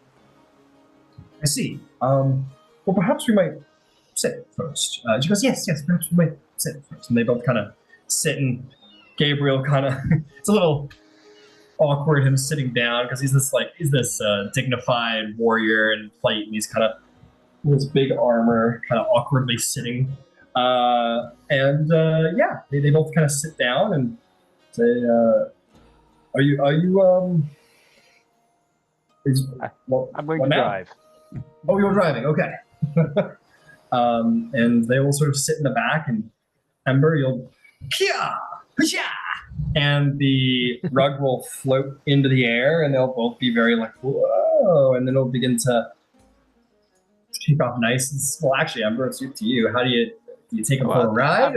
I'm gonna follow a path kind of similar to where the lanterns went, kind of up close to the tower, then out towards the water, so they can see, all of the torchlight and all of that material going on underneath. Understood. Ember, you take off and very slowly make your way up, sort of fly through the towers of the Cloudtop Palace, in which Zarval, Givane, and Glint, you see this happening, and you see some of the honor guard go, one bogey, take them out, and disintegration ray goes off. Okay. No, you fly through just fine. Nobody has any concern. And maybe you kind of like fly with the little candle lights for a little bit, and it's a whole new world. And begin to like make your way down the side of the mountain and fly down towards the ports on like a nice lovely carpet ride for like a good 5-10 minutes where they enjoy it and look around, and this will be like, oh, there again, and he'll kind of she's being a little more interactive. He's kind of like a little like you get a sense a little anxious from the height. Once they're engaged that way, yep. I'm gonna give the carpet a little bit of a kind of a tilty left right, so it becomes a hold on to each other type of deal. Yeah, you're like, this part's a little bumpy, you might want to hold on. And they're like, and she will like kind of like allow herself to kind of like curl up into his arm, and he'll kind of he'll do like the Keanu Reeves like doesn't want to like disrespectfully touch her, so he kind of like just like barely over, like doesn't actually touch her, but like puts his arm around her. And then you guys, you hit some lefts and rights. Oh, some turbulence here on this still Amon night, you make it happen, and you head down to the rousing spark, where Beverly, I think, would have just hung out.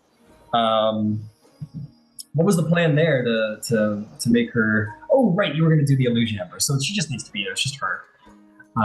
So she's standing there, sees you flying in, Ember, and you see like as you're flying down to the roof of the rousing spark, Beverly like strikes the pole into the roof, and the banner sort of begins to wish and wash. And normally it's a random roll, but I'm gonna evens odds it for Changebringer or Seconding because this, we can influence the moment a little bit based on what makes sense, Absolutely. It will be the Changebringer. It seems on the Changebringer's Eve, she will sort of come to the front, and the Changebringer will display Avandra and the winding golden road beyond as the banner sort of flows in the wind. You do a little minor illusion trick Ember, as it sounds like you wanted to do. Yep. And just kind of chameleon Beverly in, while the banner will still remain there because, it's A, very tall, and B, I don't know, nobody needs to know that there's a little, a little squire standing there holding it. So just chill. As far as you know, Beverly's just there chilling. And then you kind of drop him off on the roof. You're you kind of sail down to the side of the roof. What do you say? And once I get them off the carpet onto the roof, there's some candles and a couple of bottles of wine.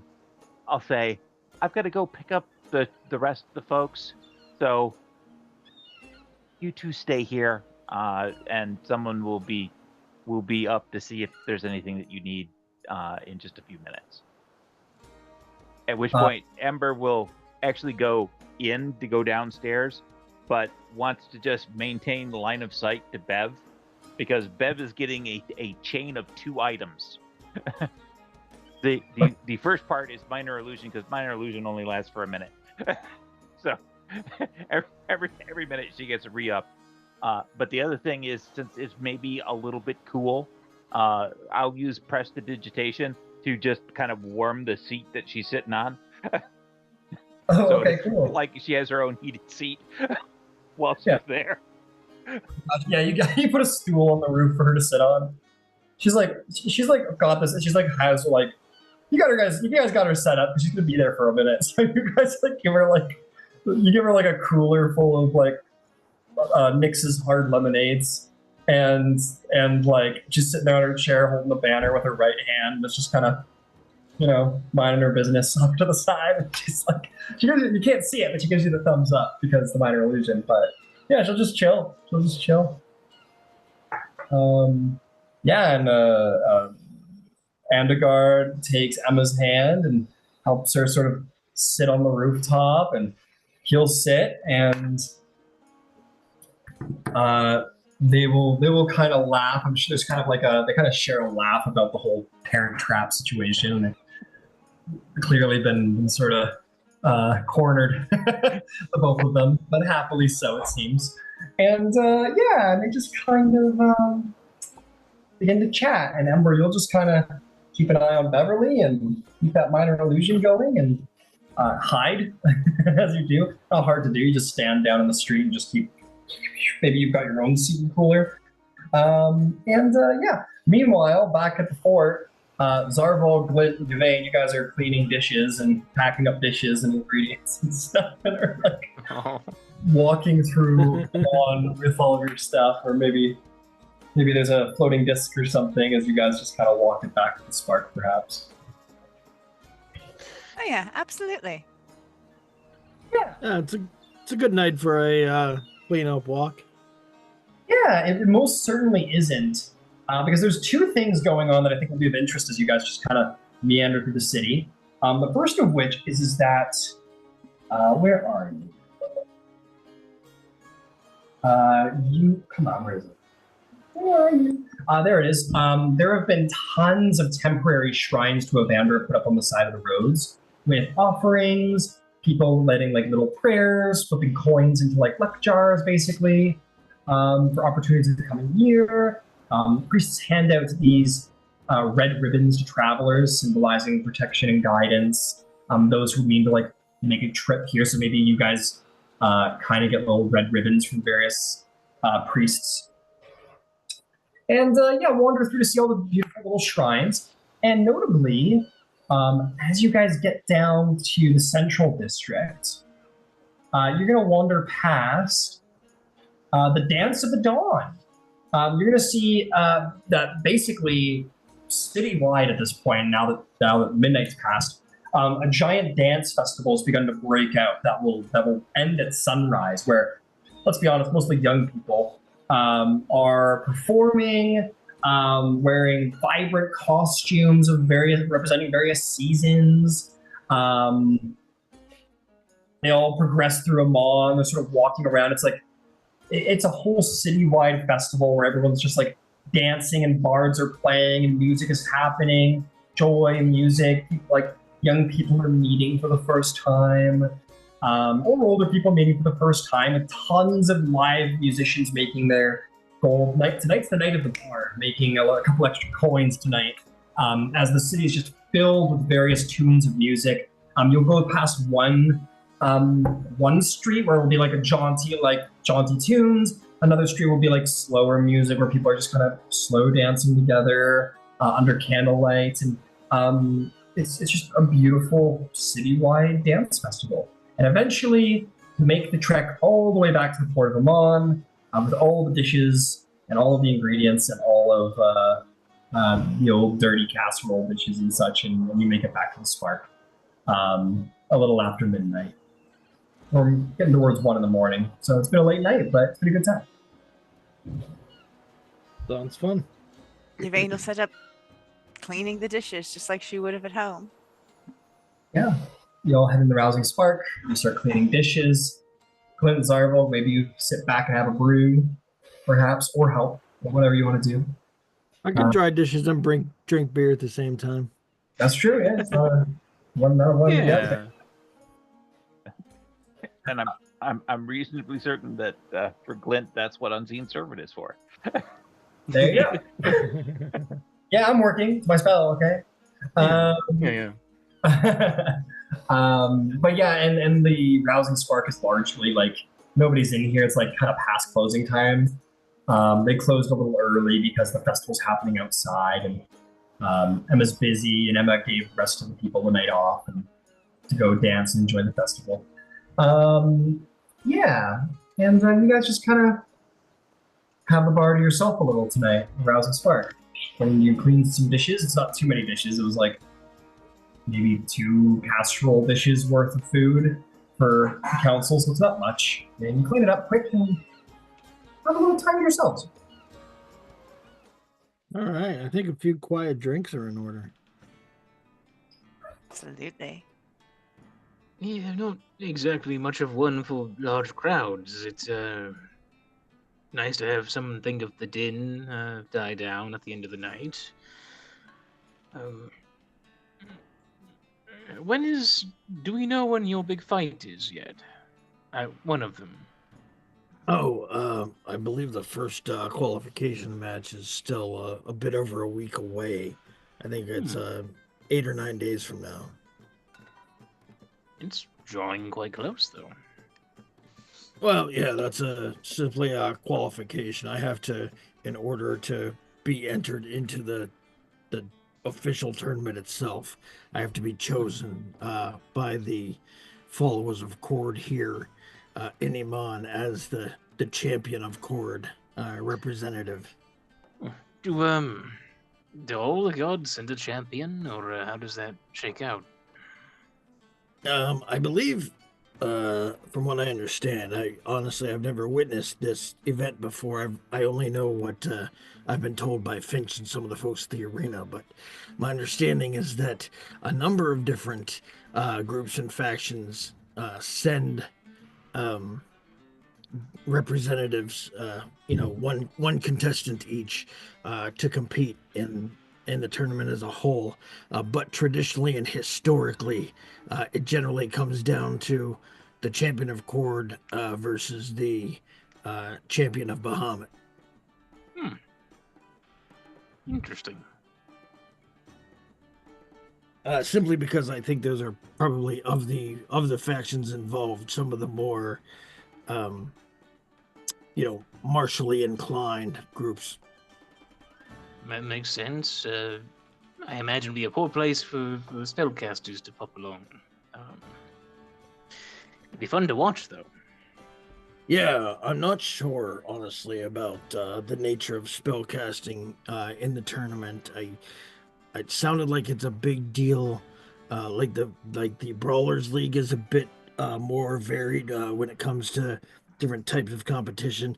I kind of get the impression, although again I haven't seen it, that the tournament in the Gods Brawl is or the what is it? The Day of Challenging tournament is more martially oriented.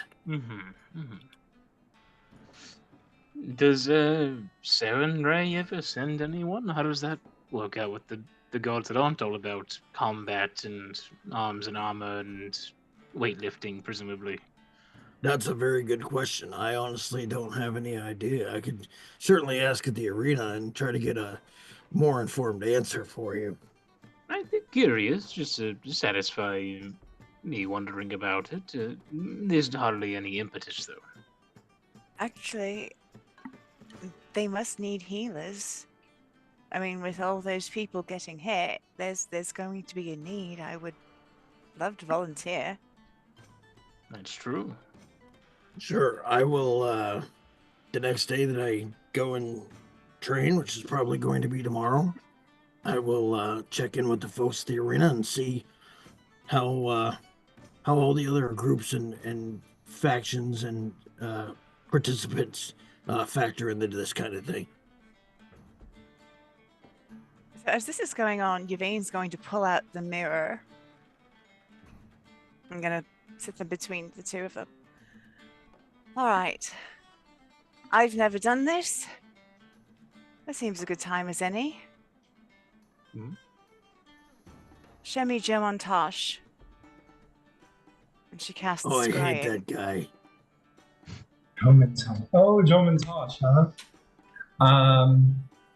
Yeah, you sit, conjure the magics, trying to find Joe Montage.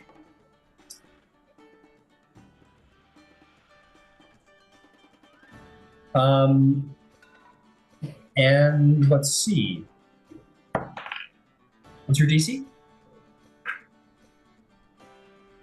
I believe it is 19. But let me verify. Yes, it is 19. 19. Okay. You've been sitting there for a minute, like sort of staring into this mirror, and eventually Zarbo will kind of like look over and you say this because it takes 10 minutes to cast, so it takes a while. But eventually you like complete the scrying. Let me ask you, Yvain, for flavor's sake, is a 10-minute ritual, quote unquote, for the completion of the spell. What does Yvain do? Like, what does that look like? You look into this mirror. What does Yvain do to complete this scrying ritual? What do you do?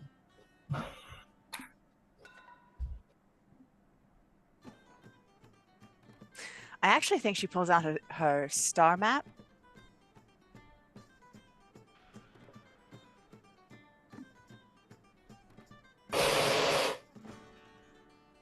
And I think she pulls stars. Like she's weaving stars around the mirror, sort of points of light. Some go in and some go around in sort of this complex geometry.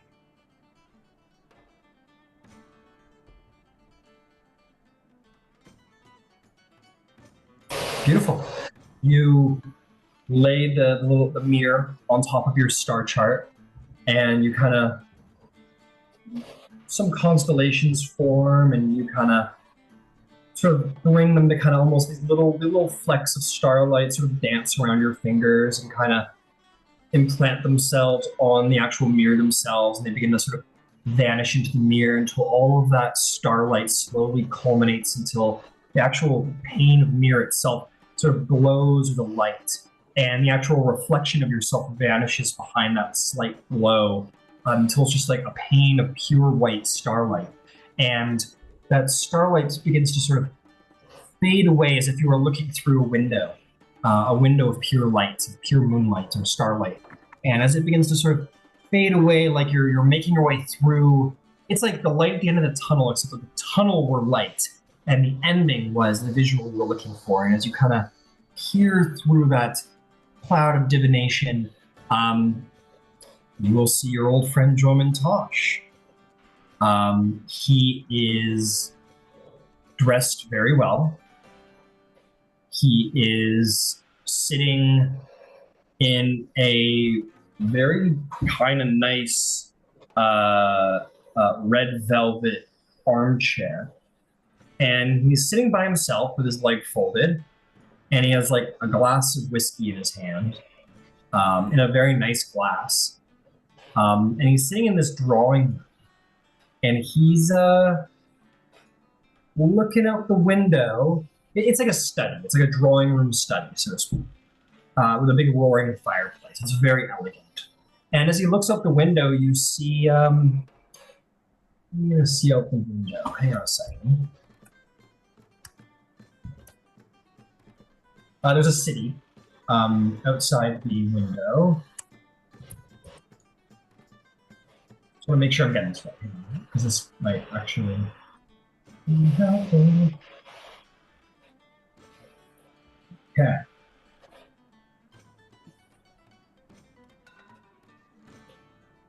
He's in this seaside city. And just kind of sitting there, like looking out. There's like there's like burning red city lights across this coastal city. And he's just kind of like sitting there, like enjoying a drink, but he's by himself, but he looks content.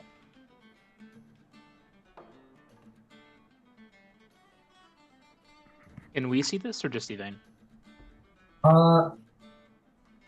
It's supposed to be just Yvain, but she's going to describe it to you, so I'll say, for the sake of fun, you guys look into Yvain's looking glass and see the same scene. Yeah. What, remind me how scrying works. Does it create a visible, it creates some kind of, an invisible.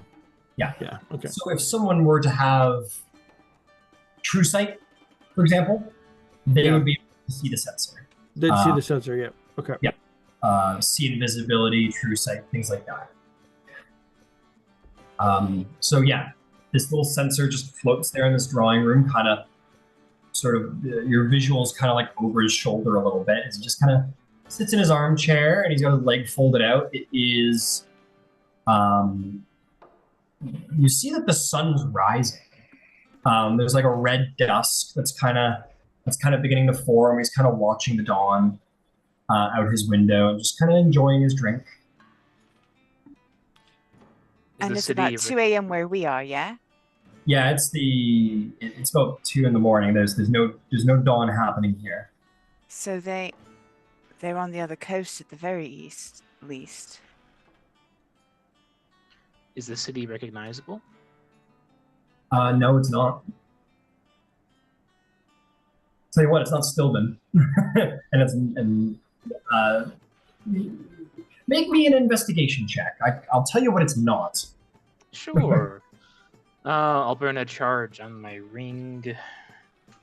Very clearly, it's not Stilben, Zarvald, and Yvain. You've both been there, and Stilben's It's not crusty and muddy and scummy enough.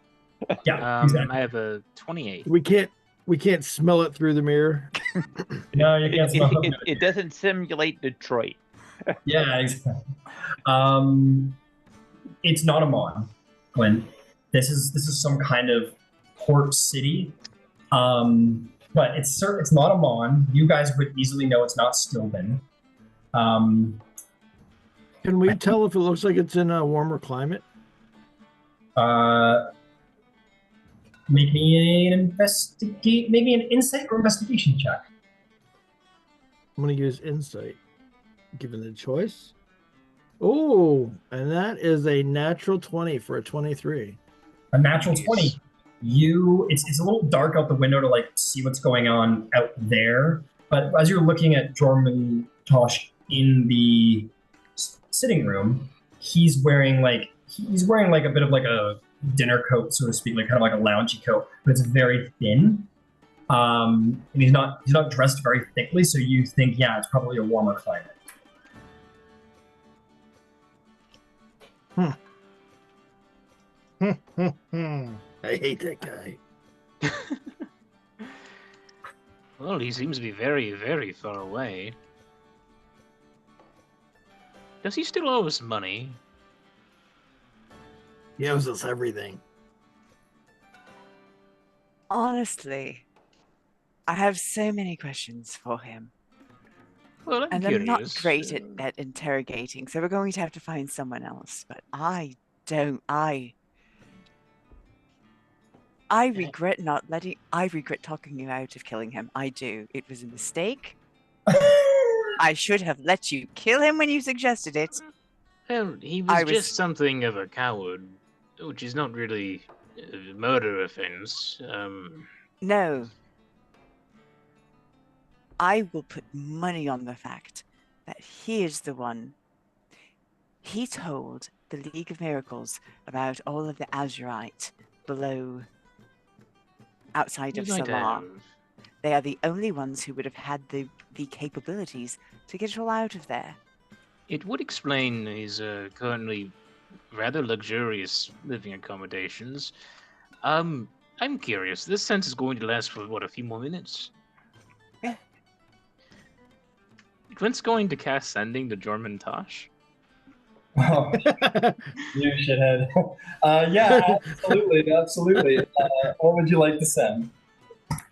Hello, Jorman Tosh. Contacting you to make you aware that you currently owe us money.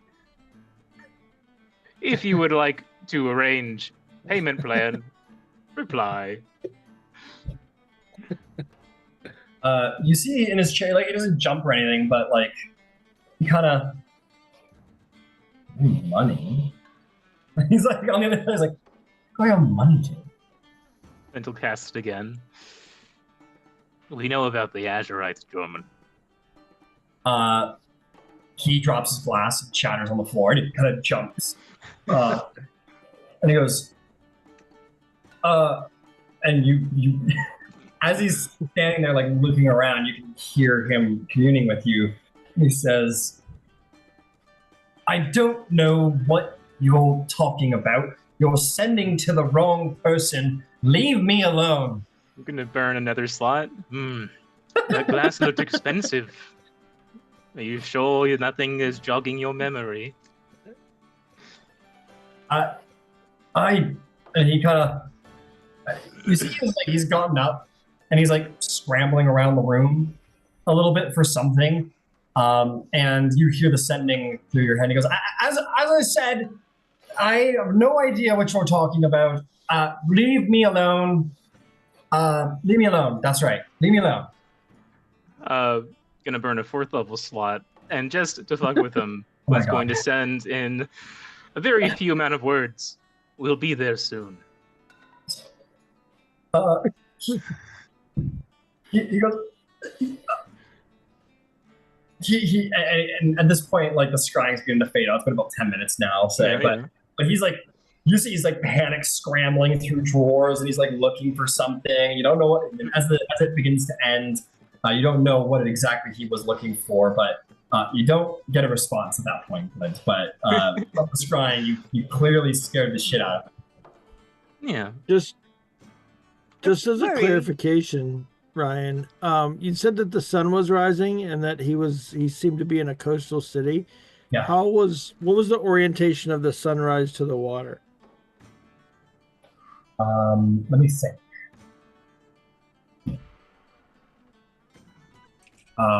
Rises in the east. Okay. Ranger shit. Ranger shit, yeah. Sorry, I'm getting the answer.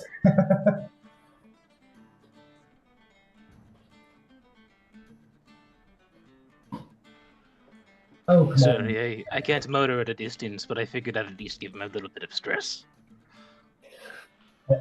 Oh, Evie, you can murder from a distance. Probably not Joe and Tosh, but Probably Probably not Chairman Tosh. I'll tell you what my biggest problem is that now he knows someone knows. Well, I'm However- assuming he already knew that we knew. But now he doesn't know if someone else knows on top of us. True. And that was so worth it. I mean, did you see the look on his face? Oh, the prick. It's a new year. You have to It's- enjoy the little things. It's true. Oh, that was so worthwhile. So he's down south somewhere. Huh, we should kill him. No. No, we're probably going to have to apprehend him alive. Actually, we don't. I suppose we could just kill him and I could speak to him after he's dead. I prefer that if we go after this gentleman, we should probably do it within the proper letter of the law, and he could probably actually pay us back with what seemed to be quite a bit of Azurite money. Plus, I don't know the circumstances. True. So- True. Almost there, almost there. Okay, where's the sun rising? You see that it's... So he's looking out the window, and he is sort of like looking over the city, and you see like, as the sun's rising, probably like a distant shoreline. It's probably rising over a distant shoreline. So there's like, how can I'm trying to draw this for you. How best to do this? Okay, here, we'll use this a little bit. So this is like him in his city right here, right? And there is a coast that goes on for pretty much to the horizon, like so. But then just near towards where the visual's ending, you do see like a landmass, like right at the edge there. And the sun rising over that landmass. So he's on the southern coast of someplace. Okay. And directly across a small bit of water from him is a landmass to the east where the sun is rising.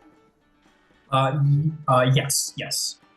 So it's, he's like looking, it's almost like he's looking, there's the city, there's the shoreline that goes on for miles of the landmass, and then it kind of curls around, and you see the sun rising, and then it's just water off that one. Yeah, he's in a little bit of a bay or whatever. Okay. Yeah, it's a bit of a bay. That's a good way to put it.